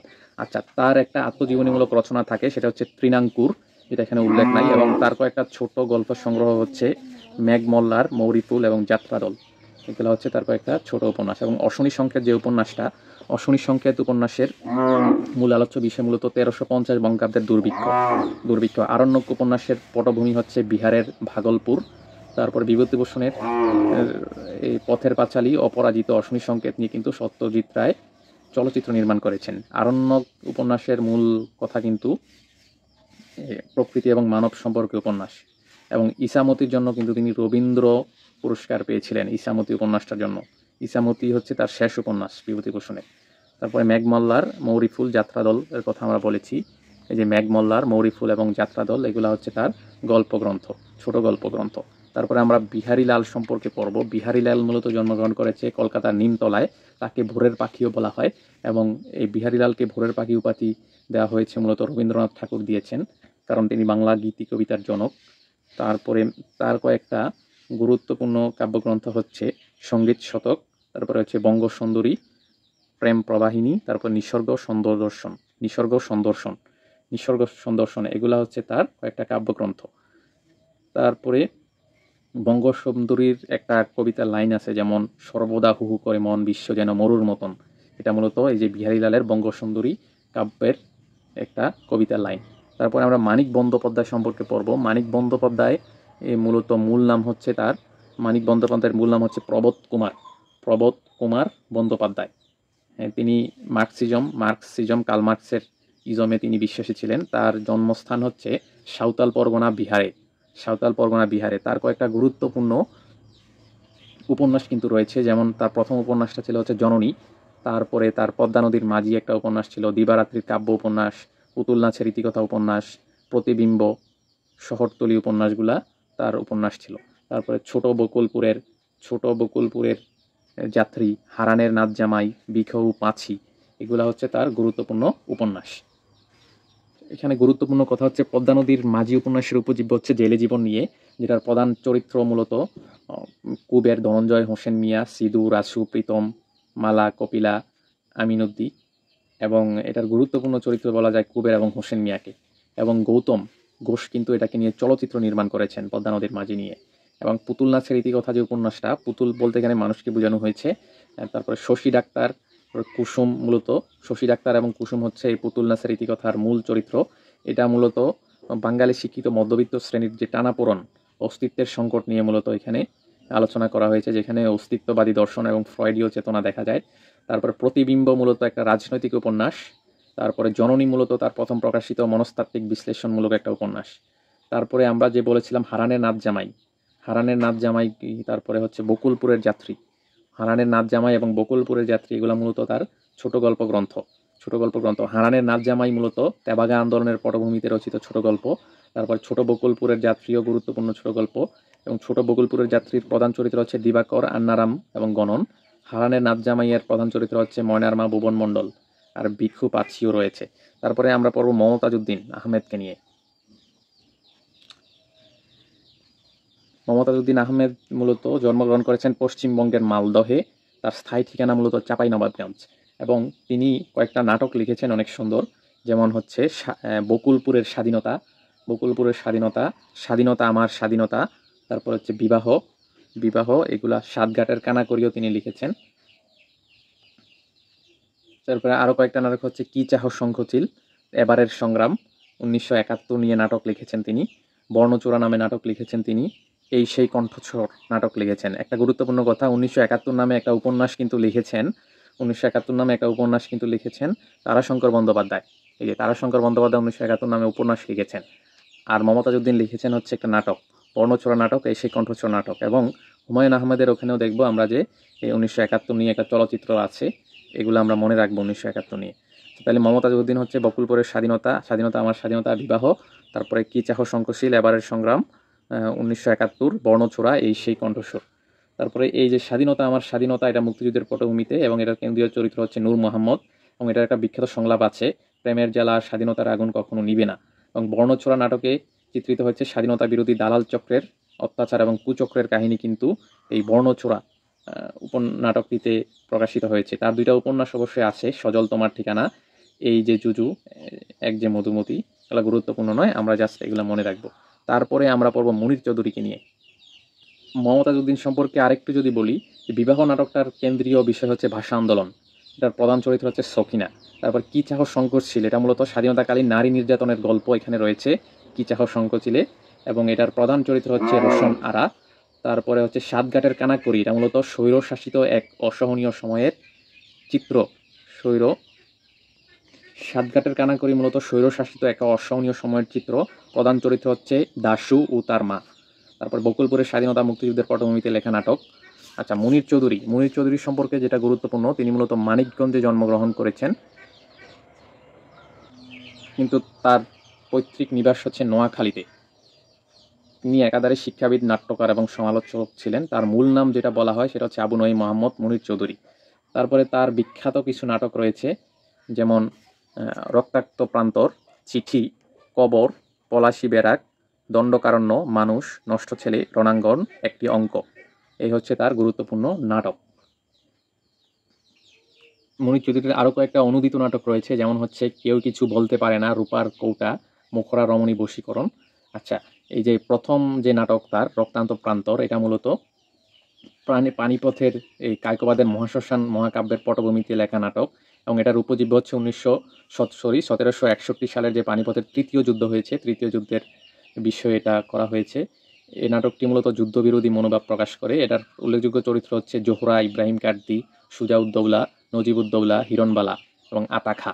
তারপরে কবর নাটকের মূল বিষয় হচ্ছে ভাষা আন্দোলনের প্রেক্ষাপট, এবং এটা মূলত একজন লেখক সাংবাদিক রণেশ দাশগুপ্তের অনুরোধে কারাগারে বসে তিনি এটা লিখেছেন, এবং কারাগারেই তিনি এটা রাজবন্দীদের দ্বারা প্রথম অভিনয় করিয়েছেন, এবং এটাকেই বলে যে প্রথম রাজবন্দীদের দ্বারা অভিনীত একটা নাটক, এবং এটা মূলত পূর্ব বাংলার প্রথম প্রতিবাদী নাটক বলা হয় এটাকে, ভাষা আন্দোলনের প্রেক্ষাপটে।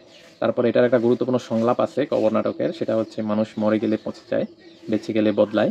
তারপরে এই কবর গ্রন্থের তিনটা নাটিকা আছে, তিনটা নাটিকা হচ্ছে মানুষ, নষ্ট ছেলে, তারপরে হচ্ছে কবর, মানুষ, নষ্ট ছেলে, কবর। মানুষ নাটকের উপজীব্য বিষয় হচ্ছে 1946 সালের সাম্প্রদায়িক দাঙ্গা নিয়ে, এবং নষ্ট ছেলে নাটকের পটভূমি হচ্ছে রাজনৈতিক চেতনা। তারপরে রণাঙ্গন নামে একটা তিনি যে নাটকটা লিখেছেন, এটা মূলত একটা প্রবন্ধ গ্রন্থ, রণাঙ্গন একটা প্রবন্ধ গ্রন্থ। সৈয়দ শামসুল হক এবং রফিকুল ইসলামের সাথে একত্রে কিন্তু এই রণাঙ্গন প্রবন্ধ গ্রন্থটা লিখেছেন। তারপরে আমরা শওকত ওসমান সম্পর্কে পড়ব। শওকত ওসমানের মূল নাম হচ্ছে শেখ আজিজুর রহমান। এই রহমান কথাটা মনে রাখবেন, শওকত ওসমানের মূল নাম হচ্ছে শেখ আজিজুর রহমান। তার জন্মস্থান হচ্ছে হুগলি সবল সিংহপুর হুগলিতে। তারপরে তার একটা উপন্যাস, গুরুত্বপূর্ণ উপন্যাস হচ্ছে জননী, এটা তার প্রথম উপন্যাস। এবং আমরা মানিক বন্দ্যোপাধ্যায় বা প্রবোধ কুমার বন্দ্যোপাধ্যায়েরও কিন্তু একটা উপন্যাস দেখেছি, সেটাও কিন্তু জননী। আচ্ছা, তারপর জাহান্নাম থেকে বিদায়, কৃতদাসের হাসি, নেকড়ে অরণ্য, তারপরে হচ্ছে দুই সৈনিক, আর্তনাদ, চৌরসন্ধি, তারপরে হচ্ছে সংস্কৃতির চড়াই উতরাই। সংস্কৃতির চড়াই উতরাই, সংস্কৃতির চড়াই উতরাই মূলত তার একটা প্রবন্ধ। সংস্কৃতির চড়াই উতরাই হচ্ছে তার একটা প্রবন্ধ। তারপরে আমরা যে বলি যে জাহান্নাম থেকে বিদায়, জাহান্নাম থেকে বিদায় মূলত আইয়ুবী শাসনের কুফল নিয়ে রচনা করেছেন তিনি এই উপন্যাসটা।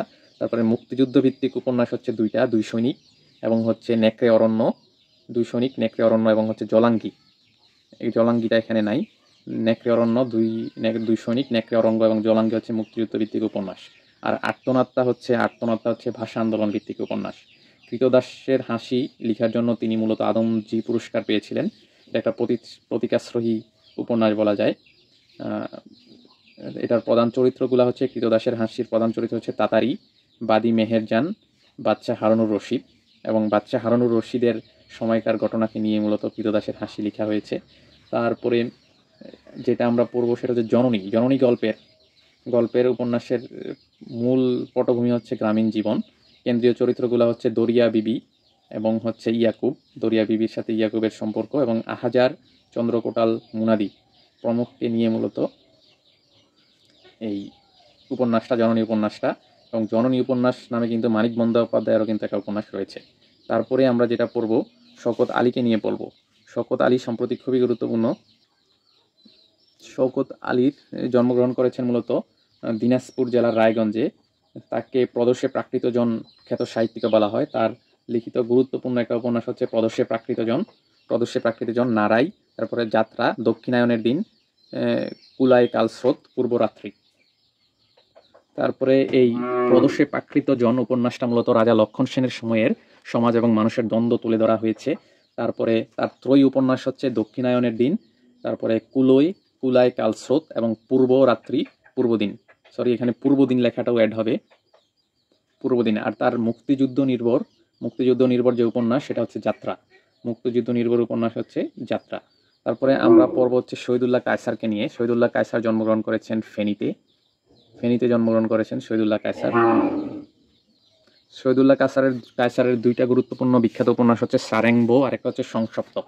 তো সারেং বউটা মূলত সমুদ্র উপকূলীয় নাবিকদের জীবন কাহিনী নিয়ে রচনা করা, এবং এটার জন্য তিনি কিন্তু আদমজী এবং বাংলা একাডেমি পুরস্কারও কিন্তু পেয়েছেন। এটার প্রধান চরিত্রগুলো হচ্ছে কদম সারেং এবং প্রধান নারী চরিত্র হচ্ছে নবিতুন, খল চরিত্র হচ্ছে লুন্দর শেখ। আচ্ছা, তারপরে সংসপ্তক যে উপন্যাসটা, এটা হচ্ছে যুগ চেতনা, শিল্প চেতনা, জীবন চেতনার সমন্বয় ঘটেছে। এটার গুরুত্বপূর্ণ চরিত্র হচ্ছে রাবেয়া খাতুন, জাহেদ, সেকেন্দার, হুরমতি, মালু এবং লেকু। এবং সংসপ্তক শব্দের অর্থ কিন্তু জীবনপণ বাজি রেখে যুদ্ধজয়ী সৈনিক। জীবনপণ বাজি রেখে যুদ্ধজয়ী সৈনিক মূলত সংসপ্তক। আচ্ছা, তার কয়েকটা স্মৃতিকথামূলক গ্রন্থ আছে, যেমন হচ্ছে রাজবন্দির রোজনা মশা, তারপরে ভ্রমণ কাহিনী পেশোয়ার থেকে তাসকন্দ। তারপরে আমরা পড়ব শামসুর রাহমানকে নিয়ে। এখানে রাহমান কথাটা মনে রাখবেন, শামসুর রাহমান, তার নামটা হচ্ছে শামসুর রাহমান, অনেক সময় বানানে আসে। তারপরে শামসুর রাহমান মূলত জন্মগ্রহণ করেছেন পুরান ঢাকার মাহুতটুলিতে, কিন্তু তার পৈতৃক নিবাস হচ্ছে নরসিংদীর পাহাড়তুলাতে। আচ্ছা, তিনি মূলত এই মৈনাক অথবা মৈনাক বা মজলুম আদিব ছদ্মনামে লিখতেন, ডাকনাম বাচ্চু ছিল। তাকে নাগরিক কবিও বলা হয়। তার গুরুত্বপূর্ণ উপন্যাস হচ্ছে অক্টোপাস, অদ্ভুত আদার এক, আর একটা হচ্ছে এলো সে অবেলায়। এই তিনটা হচ্ছে তার গুরুত্বপূর্ণ উপন্যাস। তারপরে তার কিছু কাব্যগ্রন্থ রয়েছে। তারপর একটা কাব্যগ্রন্থের মধ্যে রয়েছে হচ্ছে প্রথম গান দ্বিতীয় মৃত্যুর আগে। তারপরে রয়েছে রৌদ্র করটিতে, বিধ্বস্ত নীলিমা, তারপর নিরালোকে দিব্যরথ, বন্দি শিবির থেকে, দুঃসময়ের মুখোমুখি, এবং হচ্ছে আদিগন্ত নগ্ন পতধ্বনি। এবং তার আর একটা গুরুত্বপূর্ণ কাব্যগ্রন্থ এখানে নাই, সেটা হচ্ছে ইকারুসের আকাশ। তো এগুলোর সম্পর্কে যদি একটু বলি, যে মুক্তিযুদ্ধের উপর লেখা তার কাব্যগ্রন্থ হচ্ছে বন্দি শিবির থেকে, এবং এটাতে স্বাধীনতা পরবর্তী প্রেক্ষাপট নিয়ে লেখা মূলত বাংলাদেশ স্বপ্ন দেখো। বুককার বাংলাদেশের হৃদয়, এটা হচ্ছে তার একটা গুরুত্বপূর্ণ কাব্যগ্রন্থ। বাংলাদেশ স্বপ্ন দেখো তার একটা গুরুত্বপূর্ণ কাব্যগ্রন্থ, এবং বাংলাদেশ স্বপ্ন দেখোটা মূলত মুক্তিযুদ্ধের স্বাধীনতা পরবর্তী বাংলাদেশের প্রেক্ষাপট নিয়ে লেখা। এবং উদ্ভট উটের পিঠে চলছে স্বদেশ, এটা শামসুর রহমানের একটা কাব্যগ্রন্থ। ইকারুসের এটা মূলত একটা কাব্যগ্রন্থ। এটা সপরিবারে বঙ্গবন্ধু হত্যার প্রতিবাদে এই ইকারুসের আকাশ তিনি রচনা করেছেন। তারপরে তার বিখ্যাত কয়েকটা কবিতা হচ্ছে এই যে তুমি আসবে বলে হে স্বাধীনতা, তুমি আসবে বলে হে স্বাধীনতা। তারপরে রয়েছে স্বাধীনতা তুমি, স্বাধীনতা তুমি এর গুরুত্বপূর্ণ কবিতাটা হচ্ছে স্বাধীনতা তুমি, রবীন্দ্রনাথের অজর কবিতা অবিনাশী গান। এখানে স্বাধীনতা তুমি কবিতায় তিনি বলেছেন স্বাধীনতা তুমি রবীন্দ্রনাথের অজর কবিতা অবিনাশী গান শামসুর রহমানের। তারপরে তিনি লিখেছেন আসাদের শার্ট, ফেব্রুয়ারি 1969, বর্ণমালা আমার দুঃখিনী বর্ণমালা, হরতাল, পণ্ডশ্রম, একটি ফটোগ্রাফ। এবং তার একটা গুরুত্বপূর্ণ গান হচ্ছে স্মৃতি জলমল, সুনীল মাটির কাছে আমার অনেক ঋণ আছে। এই হচ্ছে তার কাব্যগ্রন্থ এবং কবিতা। তারপরে আমরা তার কয়েকটা শিশুতোষ গ্রন্থ দেখব। শিশুতোষ গ্রন্থ যেমন এলেটিং ব্যালেটিং, ডান বানলে কুরু দেব, এগুলো তার শিশুতোষ গ্রন্থ। তারপরে এই হচ্ছে তার ওভারঅল আলোচনা। এবং তার আত্মজীবনী রয়েছে কালের ধুলোয় লেখা একটা আত্মজীবনী রয়েছে। যাই হোক, আমরা তারপরে সৈয়দ শামসুল হককে নিয়ে লিখব। সৈয়দ শামসুল হক জন্মগ্রহণ করেছেন মূলত কুড়িগ্রামে। সৈয়দ শামসুল হককে মূলত সব্যচাষী লেখকও বলা হয়। তার গুরুত্বপূর্ণ উপন্যাস হচ্ছে দেয়ালের দেশ, এটা তার প্রথম উপন্যাস, এবং সীমানা ছাড়িয়ে, তারপরে হচ্ছে নিষিদ্ধ লোবান, তারপরে আরেকটা তার একটা পিন পয়েন্ট নোবেল আছে যেটা হচ্ছে খেলারাম খেলে যা, তারপরে নিষিদ্ধ লোবান, তারপর নীল দংশন, তারপরে হচ্ছে আনন্দের মৃত্যু। এই হচ্ছে তার গুরুত্বপূর্ণ উপন্যাস। তারপরে যদি বলি তার গুরুত্বপূর্ণ কয়েকটা কাব্যগ্রন্থ হচ্ছে পরাণের গহীন ভেতর, কাননে কাননে তোমারই সন্ধানে একদা এক রাজ্যে, পরাণের গহীন ভেতর, কাননে কাননে তোমারই সন্ধানে একদা এক রাজ্যে। তারপরে আমার পরিচয় হচ্ছে তার একটা আত্মজীবনী, আমার পরিচয় তার হচ্ছে বিখ্যাত কবিতা, আমার পরিচয় হচ্ছে তার একটা বিখ্যাত কবিতা। তারপরে তাস, আনন্দের মৃত্যু, রক্তগোলাপ, এগুলা হচ্ছে তার বিখ্যাত ছোট গল্প। এই আনন্দের মৃত্যু তার উপন্যাস রয়েছে, এবং একটা বিখ্যাত ছোট গল্প রয়েছে আনন্দের মৃত্যু। তারপরে খেলারাম খেলে যার কথা আমরা বলেছি। হৃৎকমলের টানে প্রণীত জীবন হচ্ছে তার একটা প্রবন্ধ, আর প্রণীত জীবন হচ্ছে তার একটা আত্মজীবনী। তারপরে নিষিদ্ধ লোবান এবং নীল দংশন হচ্ছে তার মুক্তিযুদ্ধ ভিত্তিক উপন্যাস, আমরা বলেছি। তারপর মুখোশ এবং গণনায়ক, এই হচ্ছে তার কিছু গুরুত্বপূর্ণ অন্যান্য নাটক। তারপরে এই যে পায়ের আওয়াজ পাওয়া যায়,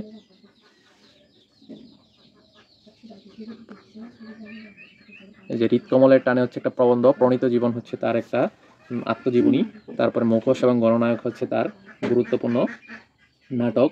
তারপর পায়ের আওয়াজ পাওয়া যায়, নুরুল দিনের সারা জীবন, এগুলা হচ্ছে তার গুরুত্বপূর্ণ কবিতার লাইন বা কাব্যনাট্য বলা যায়। পায়ের আওয়াজ পাওয়া যায়, নুরুল দিনের সারা জীবন। তারপরে আমরা যদি বলি তার নিষিদ্ধ লোবান উপন্যাসটি নিয়ে কিন্তু নাসিরউদ্দিন ইউসুফ একটা গেরিলা নামের চলচ্চিত্র করেছেন। আমি যে এসেছি জয় বাংলার বজ্রকণ্ঠ থেকে, এই চরণটি সৈয়দ শামসুল হকের আমার পরিচয় কাব্যগ্রন্থ থেকে নেওয়া হয়েছে। আমি যে এসেছি জয় বাংলার বজ্রকণ্ঠ থেকে। আচ্ছা, এই হচ্ছে এই ওভারঅল সৈয়দ শামসুল হকের রচনা। তারপরে আমরা পড়ব শামসুদ্দিন আবুল কালামকে নিয়ে আমরা পড়ব। শামসুদ্দিন আবুল কালাম মূলত বরিশালের লোক, এবং তার দুইটা গুরুত্বপূর্ণ উপন্যাস হচ্ছে কাঞ্চনমালা আর একটা হচ্ছে কাশবনের কন্যা সবচেয়ে বেশি গুরুত্বপূর্ণ, এবং কাশবনের কন্যা মূলত বরিশালের প্রকৃতি ও জীবন নিয়ে রচিত। আরেকটা তার গল্পগ্রন্থ রয়েছে, সেটা হচ্ছে পথ জানা নাই গল্প, যেটাতে গহুর আলী একটা চরিত্র রয়েছে, এটা হচ্ছে তার গুরুত্বপূর্ণ। তারপরে আমরা পড়ব সুকান্ত ভট্টাচার্য নিয়ে পড়ব। সুকান্ত ভট্টাচার্য যদি বাড়িটা বলি, সুকান্ত ভট্টাচার্য মূলত কালীঘাট, কলকাতায় জন্মগ্রহণ করেছেন। পৈতৃক নিবাস কিন্তু গোপালগঞ্জে। তাকে কিশোর কবিও বলা হয়, এবং তাকে রবীন্দ্রনাথের প্রত্যাশিত কবিও বলা হয়। তার গুরুত্বপূর্ণ দুটা কাব্যগ্রন্থ হচ্ছে, একটা হচ্ছে ছাড়পত্র আর একটা হচ্ছে পূর্বাভাস। এই দুটা হচ্ছে তার গুরুত্বপূর্ণ কাব্য গ্রন্থ। তারপরে তার গুরুত্বপূর্ণ কবিতা হচ্ছে 18 বছর বয়স, আর একটা হচ্ছে আকাল, আর একটা হচ্ছে রানার নামে তার একটা কিন্তু কবিতা রয়েছে। যে কবিতার একটা লাইন হচ্ছে জীবনের সব রাত্রি কেউরা কিনেছে অল্প দামে, রানার কবিতার একটা লাইন। তারপরে সুকান্তের জীবিত অবস্থায় প্রকাশিত একমাত্র গ্রন্থ মূলত আকাল, এবং তিনি ছাড়পত্র কবিতার একটা পঙ্ক্তি তিনি বলেছেন, এই বিশ্বকে এই শিশুর বাদযোগ্য করে যাব আমি, নবজাতকের কাছে এ আমার দৃঢ় অঙ্গীকার। তারপরে তার একটা বিখ্যাত উক্তিও রয়েছে, ক্ষুধার রাজ্যে পৃথিবী গদ্যময়, পূর্ণিমার চাঁদ যেন জলছানো রুটি। এই ছাড়পত্র কাব্যগ্রন্থের একটা কবিতা হচ্ছে 18 বছর বয়স। 18 বছর বয়স মাত্রাবৃত্ত ছন্দে রচিত। এবং পূর্বাভাস কাব্যগ্রন্থের একটা কবিতা হচ্ছে দুর্মর। তারপরে আমরা সুফিয়া কামালকে নিয়ে পড়ব। সুফিয়া কামাল মূলত তিনি বরিশালে জন্মগ্রহণ করেছেন, তার পৈতৃক নিবাস হচ্ছে কুমিল্লা, এবং তিনি কিন্তু নারী প্রগতি আন্দোলনের একজন পুরোধা তাকে বলা যায়। এবং তার একটা গুরুত্বপূর্ণ নাম হচ্ছে জননী সাহসিকা। বাংলাদেশের প্রথম আধুনিক এবং শ্রেষ্ঠ নারী কবি হচ্ছে সুফিয়া কামাল, এবং তাকে জননী সাহসিকাও বলা হয়। আচ্ছা, তার কাব্যগ্রন্থের মধ্যে গুরুত্বপূর্ণ কাব্যগ্রন্থের মধ্যে রয়েছে মূলত সাজের মায়া, তারপরে হচ্ছে মায়া কাজল, তারপরে মন ও জীবন এবং মৃত্তিকার গ্রাণ। এগুলা হচ্ছে তার গুরুত্বপূর্ণ কাব্যগ্রন্থ, সাজের মায়া, মায়া কাজল, মন ও জীবন এবং মৃত্তিকার গান। তারপরে তার কয়েকটা ডায়েরি রয়েছে, যেমন 71-এর ডায়েরি সুফিয়া। 71-এর ডায়েরি সুফিয়া বলা হয়, এই জন্য সুফিয়া কামালকে ডায়েরি সুফিয়া, কারণ তিনি 71-এর ডায়েরি লিখেছেন। একালে আমাদের কাল একটা আত্মজীবনী লিখেছেন, একালে আমাদের কাল তার একটা আত্মজীবনী। তারপরে সোভিয়েতের দিনগুলো তার একটা ভ্রমণ কাহিনী। এই হচ্ছে তার গুরুত্বপূর্ণ। আর সাজের মায়া কাব্যগ্রন্থের একটা গুরুত্বপূর্ণ কবিতা হচ্ছে তাহারই মনে পড়ে। সাজের মায়া কাব্যগ্রন্থের গুরুত্বপূর্ণ কবিতা তাহারই মনে পড়ে। তারপরে আমরা সেলিম আল দিন নিয়ে পড়ব। সেলিম আল দিনের মূল নাম হচ্ছে মঈনুদ্দিন আহমেদ। সেলিম আল দিনের মূল নাম কি? মঈনুদ্দিন আহমেদ। সেলিম আল দিনের মূল বাড়ি হচ্ছে ফেনীতে। তার কয়েকটা নাট্যগ্রন্থ হচ্ছে মুনতাসির ফ্যান্টাসি, কীর্তন খোলা, তারপরে হচ্ছে কেরামত মঙ্গল, জৈবতী কন্যার মন, বনপাংশুল, হরগজ এবং হাত খদাই, এবং অমৃত উপাখ্যান নামে তার একটা উপন্যাসও রয়েছে, এবং তার একটা কাব্যগ্রন্থ রয়েছে কবি ও তিমি নামে। এবং তিনি মূলত গ্রাম থিয়েটারের প্রতিষ্ঠাতা, মূলত নাসিরউদ্দিন ইউসুফের সাথে তিনি গ্রাম থিয়েটারের প্রতিষ্ঠাতা। আচ্ছা, তিনি মূলত নাট্য আন্দোলনের ভূমিকা রাখেন উত্তর বাংলাদেশে, এবং এথনিক থিয়েটারেরও উদ্ভাবক তিনি। আচ্ছা, হাড্ডাহাড্ডি মূলত তার একটা অসমাপ্ত নাটক, এবং হরগজ নাটকটি সুইডিশ ভাষায় কিন্তু অনুদিত হয়েছে। আর অমৃত উপাখ্যান তার একটা উপন্যাস। তারপর আমরা সেলিনা হোসেনকে নিয়ে পড়ব। সেলিনা হোসেন মূলত রাজশাহী বাড়ি। তার গুরুত্বপূর্ণ উপন্যাসগুলো হচ্ছে এই যে হাঙ্গর নদী গ্রেনেড, এটা মূলত মুক্তিযুদ্ধের ভিত্তিতে উপন্যাস। তারপরে হচ্ছে যুদ্ধ, একটা তার মুক্তিযুদ্ধ ভিত্তিক উপন্যাস, এবং 11 নং সেক্টরে নারী মুক্তিযোদ্ধা তারামন বিবি প্রসঙ্গে কিন্তু এই যুদ্ধ উপন্যাসে এসেছে। তারপরে কাকতারুয়া একটা কিশোর উপন্যাস তারপরে গায়ত্রী সন্ধ্যা তার একটা গুরুত্বপূর্ণ উপন্যাস। তারপর কাকতারুয়া উপন্যাসে মূলত বুধা নামক এক সাহসী এতিম কিশোর মুক্তিযোদ্ধার কাহিনী বর্ণিত হয়েছে। কাকতারুয়া উপন্যাসে বুধা নামক এক সাহসী এতিম কিশোর মুক্তিযোদ্ধার কাহিনী বর্ণনা করা হয়েছে। তারপরে পোকামাকড়ের বসতি উপন্যাসের মূল চরিত্র হচ্ছে মালেকা এবং সাফিয়া। নাফ নদী তীরবর্তী শাহপরীর ও সেন্ট মার্টিন দ্বীপের ধীবরদের জীবন আলেখ্য হয়েছে এখানে। ধীবরদের জীবন আলেখ্য শাহপরী এবং সেন্ট মার্টিন দ্বীপের নাফ নদীর তীরবর্তী। তারপরে আমরা যেটা দেখব, তার যাপিত জীবন এবং নিরন্তরের ঘণ্টাধ্বনি। মূলত তার একটা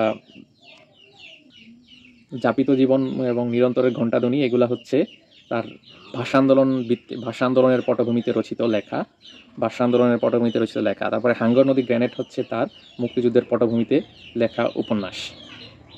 আচ্ছা, এই হচ্ছে ওভারঅল আলোচনা। আমরা তারপরে 71-এর ঢাকা এবং হচ্ছে গেরিলা ও বীরাঙ্গনা। 71-এর ঢাকা তার একটা প্রবন্ধ, এবং গেরিলা ও বীরাঙ্গনা হচ্ছে মুক্তিযুদ্ধ নির্ভর রচনা, তার মুক্তিযুদ্ধ ভিত্তিক রচনা সেলিনা হোসেনের। আচ্ছা, তারপর আমরা সৈয়দ অলিউল্লাহ সম্পর্কে পড়ব। তিনি জন্মগ্রহণ করেছেন মূলত চট্টগ্রামের 16 শহরে। তার উল্লেখযোগ্য উপন্যাস হচ্ছে লাল সালু, চাঁদের অমাবস্যা এবং কাঁদো নদী কাঁদো। তারপরে লাল সালু উপন্যাসের মূল কাহিনী হচ্ছে যে মাতাব্বর নগর গ্রামের ধর্মীয় ভণ্ডামি, মজিদ নামক একজন লোকের ধর্মীয় ভণ্ডামি নিয়ে লেখা হয়েছে। জমিলা, আকাশ, খালেক ব্যাপারী, রহিমা এটার চরিত্র। তারপরে চাঁদের অমাবস্যা উপন্যাসটা মূলত শিক্ষক আরিফ আলীর জীবনকে কেন্দ্র করে মনুসমীক্ষাধর্মী এবং নিরীক্ষাধর্মী একটা উপন্যাস। এখানের চরিত্রগুলো হচ্ছে আরেফ আলী, কাদের দরবেশ, আলফাজ উদ্দিন দাদা সাহেব। তারপরে মনুসমীক্ষাধর্মী অস্তিবাদী আরেকটা উপন্যাস হচ্ছে কাঁদো নদী কাঁদো উপন্যাসে শুকিয়ে যাওয়া বাকাল নদীর অন্তরালে দুই পাকিস্তানের ইতিহাস এবং মোস্তফার অন্তজীবনীর কথা বর্ণিত হয়েছে। এবং মূল চরিত্রগুলো হচ্ছে মোস্তফা কফিল উদ্দিন, সখিনা এবং তবারক ভুঁইয়া। তারপর বহিফির নামে একটা নাটক আছে আমরা। তারপর নয়নচারা নামে তার একটা ছোট গল্প রয়েছে। নয়নচারা নামে যে গল্পটা, এটার মূল পটভূমি হচ্ছে দুর্ভিক্ষ। দুর্ভিক্ষ। বহিফির নামেও তার একটা উপন্যাস রয়েছে এবং বহিফির নামে একটা নাটক রয়েছে সৈয়দ অলিউল্লাহর, এবং এটাতেও মূলত পীর প্রথা, মুসলিম যে পীর প্রথার বিরুদ্ধে তিনি লিখেছেন। এবং তাহেরা, হাতেম আলী, হাশেম আলী, হকিকুল্লাহ, এগুলা হচ্ছে তার চরিত্র ছিল। তারপরে একটি তুলসী গাছের কাহিনী নিয়ে তিনি ছোট গল্প লিখেছেন, যেটার মূল পটভূমি ছিল দেশভাগ। এবং নয়নচারা নামে ছোট গল্প লিখেছেন, যেটার পটভূমি ছিল দুর্ভিক্ষ। এবং তরঙ্গভঙ্গ নামে তিনি একটা নাটক লিখেছেন, সেটার মূল পটভূমি ছিল মুক্তিযুদ্ধ। তারপরে সুরঙ্গ নামে তার একটা নাটক রয়েছে, সুরঙ্গ নামে। এই হচ্ছে ওভারঅল সৈয়দ অলিউল্লাহ। তারপরে আমরা পড়ব যে সৈয়দ মুস্তফা আলী জন্মগ্রহণ করেছেন করিমগঞ্জে, আসামের কাছাড় জেলার করিমগঞ্জে, এটা বর্তমানে সিলেটে পড়েছে, সিলেটের করিমগঞ্জে। এবং তার গুরুত্বপূর্ণ একটা উপন্যাস হচ্ছে শবনম, আর একটা উপন্যাস হচ্ছে তুলনাহীন। শবনম উপন্যাসের পটভূমি হচ্ছে আফগানিস্তান, আর তুলনাহীন উপন্যাসটিতে মূলত পূর্ব পশ্চিম বাংলার সম্পর্ক তুলে ধরা হয়েছে। তারপরে পাদটিকা নামে তার একটা শিশুতোষ গল্প রয়েছে, শিশুতোষ গ্রন্থ রয়েছে পাদটিকা নামে। তারপরে আমরা যেটা পড়ব যে কাজী নজরুল ইসলামের অনুদিত রোবাইয়াতি ওমর খৈয়াম গ্রন্থের ভূমিকা কিন্তু লিখেছিলেন সৈয়দ মুস্তফা আলী। তারপরে আমরা হাসান আজিজুল হক নিয়ে পড়ব। হাসান আজিজুল হক জন্মগ্রহণ করেছিলেন মূলত পশ্চিমবঙ্গের বর্ধমান জেলায়। এবং তার গুরুত্বপূর্ণ কয়েকটা গল্পগ্রন্থ যদি আমরা বলি, নামহীন গোত্রহীন, তিনি স্বাধীনতা যুদ্ধের পটভূমিতে এই নামহীন গোত্রহীন গল্পগ্রন্থটি লিখেছেন, নামহীন গোত্রহীন। তারপরে হচ্ছে আত্মজা ও একটি করবী গাছ নিয়ে তিনি লিখেছেন। তারপরে হচ্ছে আরো কয়েকটা উপন্যাস নিয়ে লিখেছেন, যে আগুন পাখি, ৭১ করতল ছিন্ন মাখা, ৭১ করতল ছিন্ন মাখা নামে তিনি একটি মুক্তিযুদ্ধভিত্তিক গ্রন্থ হচ্ছে ৭১ করতল ছিন্ন মাখা। তারপরে আগুন পাখি নামে তিনি একটা উপন্যাস লিখেছেন, যেটার পটভূমি হচ্ছে দেশ বিভাগের চিত্র। তারপরে সবিত্রী উপাখ্যান উপন্যাসটি তার লেখা, সবিত্রী উপাখ্যান এবং আগুন পাখি উপন্যাসটি হাসান আজিজুল হকের লেখা। তারপরে হাসান হাফিজুর রহমানের সম্পর্কে আমরা যদি পড়ি, তিনি জন্মগ্রহণ করেছেন মূলত জামালপুরে। তাকে 50 দশকের কবি বলা হয়। আচ্ছা, যাই হোক, তার গুরুত্বপূর্ণ কয়েকটা প্রবন্ধ যদি বলি, যেমন ভাষা আন্দোলন ভিত্তিক প্রবন্ধ হচ্ছে 21শে ফেব্রুয়ারি তিনি লিখেছেন, প্রবন্ধ সাহিত্য সংকলন, এবং তার একটা ভাষা আন্দোলন ভিত্তিক প্রথম সাহিত্য সংকলন হচ্ছে 21শে ফেব্রুয়ারি। তারপরে আধুনিক কবি ও কবিতা নিয়ে তিনি প্রবন্ধ লিখেছেন, সাহিত্য প্রসঙ্গ নিয়ে তিনি প্রবন্ধ লিখেছেন। তারপরে বিমুখ প্রান্তর হচ্ছে একটা তার কাব্যগ্রন্থ, বিমুখ প্রান্তর হচ্ছে হাসান হাফিজুর রহমানের কাব্যগ্রন্থ। হাসান হাফিজুর রহমানের সবচেয়ে উল্লেখযোগ্য যেই রচনাটি, সেটা হচ্ছে বাংলাদেশের স্বাধীনতা যুদ্ধের দলিলপত্র তিনি লিখেছেন। এবং আমার ভাইয়ের রক্তে রাঙ্গানো গানটি প্রথম 21শে ফেব্রুয়ারি সংকলনে প্রকাশিত হয়েছে। যে 21শে ফেব্রুয়ারি যে সংকলনটা ভাষা আন্দোলন ভিত্তিক, এইটাতেই মূলত আমার ভাইয়ের রক্তে রাঙ্গানো গানটি প্রথম প্রকাশিত হয়েছে। তারপরে আমরা হুমায়ুন আজাদ সম্পর্কে পড়ব। হুমায়ুন আজাদকে আমরা সকলেই জানি, তার অনেকগুলো রচনা রয়েছে, আমরা শুধু গুরুত্বপূর্ণ রচনাগুলো পড়ব। যেমন তিনি জন্মগ্রহণ করেছেন বিক্রমপুরে, বর্তমানে মুন্সিগঞ্জে। তারপরে তার কয়েকটা গুরুত্বপূর্ণ কাব্য হচ্ছে অলৌকিক স্টিমার, জলচিতাবাগ, তারপরে হচ্ছে পেরোনোর কিছু নাই। তারপরে আরেকটা কাব্য হচ্ছে আমি বেঁচেছিলাম অন্যদের সময়ে। তারপরে পেরোনোর কিছু নেই, এটা হচ্ছে তার একটা শেষ কাব্যগ্রন্থ, জলচিতাবাগ, অলৌকিক স্টিমার। তারপরে তিনি উপন্যাস লিখেছেন ৫৬,০০০ বর্গ মাইল, একটি খুনের স্বপ্ন। তারপরে কবি অথবা দণ্ডিত অপুরুষ নামেও তার একটা উপন্যাস রয়েছে, কবি এবং দণ্ডিত অপুরুষ। তারপরে তার কিছু সমালোচনা গ্রন্থ হচ্ছে নারী নামে একটা সমালোচনা গ্রন্থ লিখেছেন, নারী, এবং বাক্যতত্ত্ব নিয়ে তিনি লিখেছেন, ভাষাতত্ত্ব বা বাক্যতত্ত্ব নিয়ে লিখেছেন। এবং তিনি বাংলা সাহিত্যের জীবনী নিয়ে লিখেছেন লাল নীল দীপাবলি এবং কত নদী সরোবর হচ্ছে বাংলা ভাষার জীবনী। এই হচ্ছে হুমায়ুন আজাদ। তারপরে হুমায়ুন কবিরের দুইটা লেখা গুরুত্বপূর্ণ। হুমায়ুন কবির হচ্ছে নদী ও নারী, এই উপন্যাসের পটভূমি হচ্ছে পদ্মার প্রকৃতি এবং জীবন, এবং তার উপরে ভেসে ওঠা চর। এটা নিয়ে তিনি নদী ও নারী একটা উপন্যাস তিনি লিখেছেন। তারপরে হুমায়ুন কবিরের একটা চতুরঙ্গ নামে তিনি পত্রিকা সম্পাদন করতেন। আচ্ছা, এই হচ্ছে হুমায়ুন কবির সম্পর্কে গুরুত্বপূর্ণ। তারপরে আমরা যেটা পড়ব হুমায়ুন আহমেদকে নিয়ে পড়ব। হুমায়ুন আহমেদ খুবই গুরুত্বপূর্ণ। হুমায়ুন আহমেদের পারিবারিক নাম কিন্তু শামসুর রহমান। তার জন্মস্থান হচ্ছে নেত্রকোনা মোহনগঞ্জে। তারপরে তার গুরুত্বপূর্ণ যে উপন্যাসগুলা আমরা যদি পড়ি, যেমন নন্দিত নরকে, শঙ্খনীল কারাগার, দেয়াল, সৌরভ, আগুনের পরশমণি।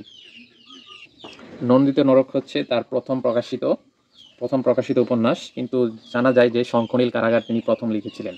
আচ্ছা, আর সর্বশেষ উপন্যাস হচ্ছে দেয়াল।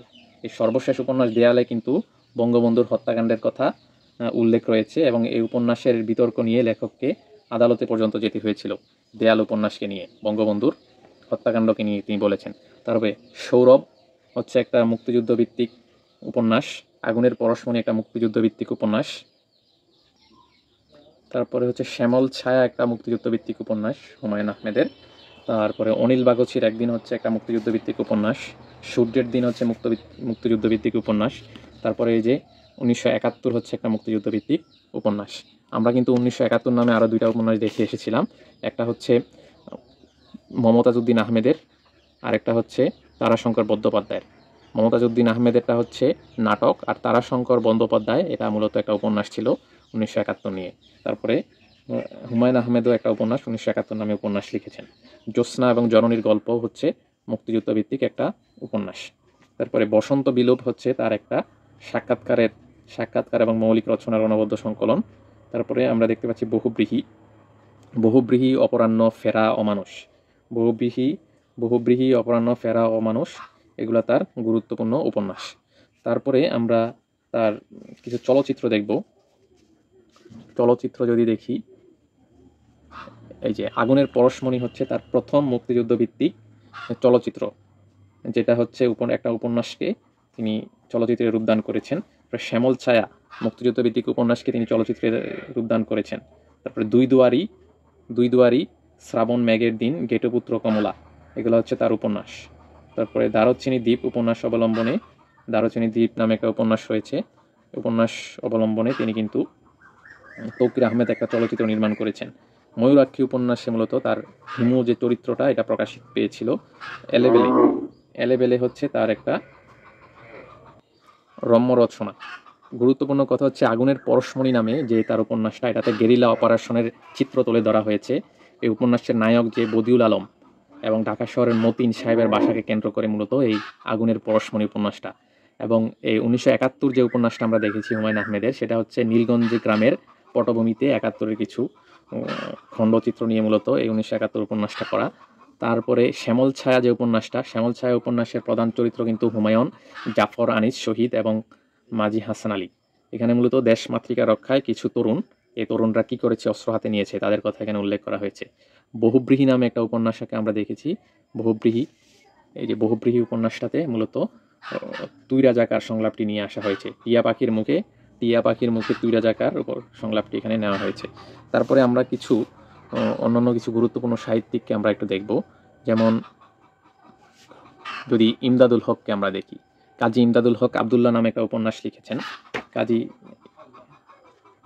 যেটা মূলত ধর্মীয় কুসংস্কার এবং গোঁড়ামির বিরুদ্ধে তিনি 11টি পরিচ্ছদে লিখেছেন কাজী ইমদাদুল হক। আর ইমদাদুল হক মিলন লিখেছেন মূলত 3টি উপন্যাস। এটা হচ্ছে কালো ঘোড়া, যেটা মুক্তিযুদ্ধ ভিত্তিক উপন্যাস কালো ঘোড়া। তারপরে হচ্ছে বালকের অভিমান, এটা স্বাধীনতা আন্দোলনকে কেন্দ্র করে বালকের অভিমান উপন্যাসটা লিখেছেন। আরেকটা লিখেছেন হচ্ছে প্রিয় নারী জাতি। তারপরে মোহাম্মদ জাফর ইকবাল এর কয়েকটা উপন্যাস রয়েছে, যেমন হচ্ছে দীপু নাম্বার 2, আমার বন্ধু রাশেদ, মহাজাগতিক, কিউরেটর। তারপরে আমরা যদি বলি নবীন চন্দ্র সেনের কয়েকটা উপন্যাস। নবীন চন্দ্র সেন যেমন রৈবতক, আরেকটা হচ্ছে কুরুক্ষেত্র। রৈবতক এবং কুরুক্ষেত্র হচ্ছে, এটার প্রত্যেকটা নায়কই হচ্ছে কৃষ্ণ। প্রভাস, রৈবতক, কুরুক্ষেত্র, প্রভাস, এই 3টা মহাকাব্য মূলত, 3টা মহাকাব্য নবীন চন্দ্র সেনের, রৈবতক, কুরুক্ষেত্র, এগুলার 3টার নায়ক হচ্ছে কৃষ্ণ। বদরুদ্দিন ওমর লিখেছেন সংস্কৃতির সংকট নিয়ে লিখেছেন। তারপর বন্দে আলিমিয়া লিখেছেন ময়নামতির চর, মধুমতির চর। তারপরে কুচবরণ কন্যা, প্রথম প্রেম, এগুলা হচ্ছে বন্দে আলিমিয়ার বিখ্যাত কাব্য। কুচবরণ কন্যা, প্রথম প্রেম, কুচবরণ কন্যা, ময়নামতির চর, মধুমতির চর। তারপরে আমরা যদি দেখি বুদ্ধদেব বসু লিখেছেন হচ্ছে তপস্বিনী। বুদ্ধদেব বসু লিখেছেন নাটক লিখেছেন তপস্বী ও তরঙ্গিনী। তারপরে তপস্বী ও তরঙ্গিনী লিখেছেন হচ্ছে নাটক। তারপরে কাব্যগ্রন্থ লিখেছেন হচ্ছে বন্দিনীর বন্দনা এবং কঙ্কাবতী লিখেছেন। তার একটা উপন্যাস অবশ্যই আছে পরিক্রমা নামে, পরিক্রমা উপন্যাস রয়েছে বুদ্ধদেব বসুর। বিষ্ণুদে কাব্যগ্রন্থ লিখেছেন উর্বশী ও আর্টেমিস। তারপরে হচ্ছে সন্দীপের চর, সাত বাই চম্পা এই নামে তিনি কিন্তু কাব্য লিখেছেন। তারপরে আমরা মাহমুদুল হক নিয়ে লিখব। মাহমুদুল হক মুক্তিযুদ্ধ নির্ভর একটা রচনা লিখেছেন, সেটা হচ্ছে জীবন আমার বোন একটা মুক্তিযুদ্ধ ভিত্তিক। কালো বরফ হচ্ছে দেশ বিভাগের পটভূমিতে লেখা খেলাঘর মুক্তিযুদ্ধ ভিত্তিক একটা রচনা। তারপরে তার জীবন আমার বোন উপন্যাসটা খুবই গুরুত্বপূর্ণ। এখানে তিনি হচ্ছে জাহিদুল কবির খোকা নামের একজন বালকের পলাতক মানুষকে কেন্দ্র করে এই উপন্যাসটি তিনি লিখেছেন। এটার চরিত্রগুলো হচ্ছে খোকার বোন রঞ্জু, মুরাদ ইয়াসিন। এটার পটভূমি হচ্ছে 1971 মার্চ থেকে 27 মার্চ ঢাকা শহরের অবস্থা নিয়ে। 1971 1 মার্চ থেকে 27 মার্চে ঢাকা শহরের অবস্থা। তারপরে সমরেশ মজুমদার খুবই গুরুত্বপূর্ণ, কারণ তিনি সম্প্রতি মারা গেছেন। কালবেলা, উত্তরাধিকার এবং কালপুরুষ এই 3টা উপন্যাস মিলে তিনি কালবেলা শিরোনামে উপন্যাস প্রকাশ করেছেন, যেগুলো মূলত নকশালবাড়ি আন্দোলন নিয়ে। তারপর সাতকাহন তীর্থযাত্রা 3 সঙ্গী তার উপন্যাস, তীর্থযাত্রা 3 সঙ্গী। তারপর সুনীল গঙ্গোপাধ্যায়ের একটা গুরুত্বপূর্ণ মুক্তিযুদ্ধ ভিত্তিক উপন্যাস হচ্ছে পূর্ব পশ্চিম। এই হচ্ছে ওভারঅল আলোচনা। এখানেই হচ্ছে বাংলা সাহিত্যের আধুনিক যুগের সম্পূর্ণটা শেষ হয়েছে। আর কাজী নজরুল ইসলাম এবং হচ্ছে রবীন্দ্রনাথ ঠাকুর আমরা আলোচনা করিনি, এটার জন্য আলাদা ক্লাস থাকবে আমাদের প্লেলিস্টে। তো ধন্যবাদ সকলকে, আমাদের সাথেই থাকুন। আসসালামু আলাইকুম।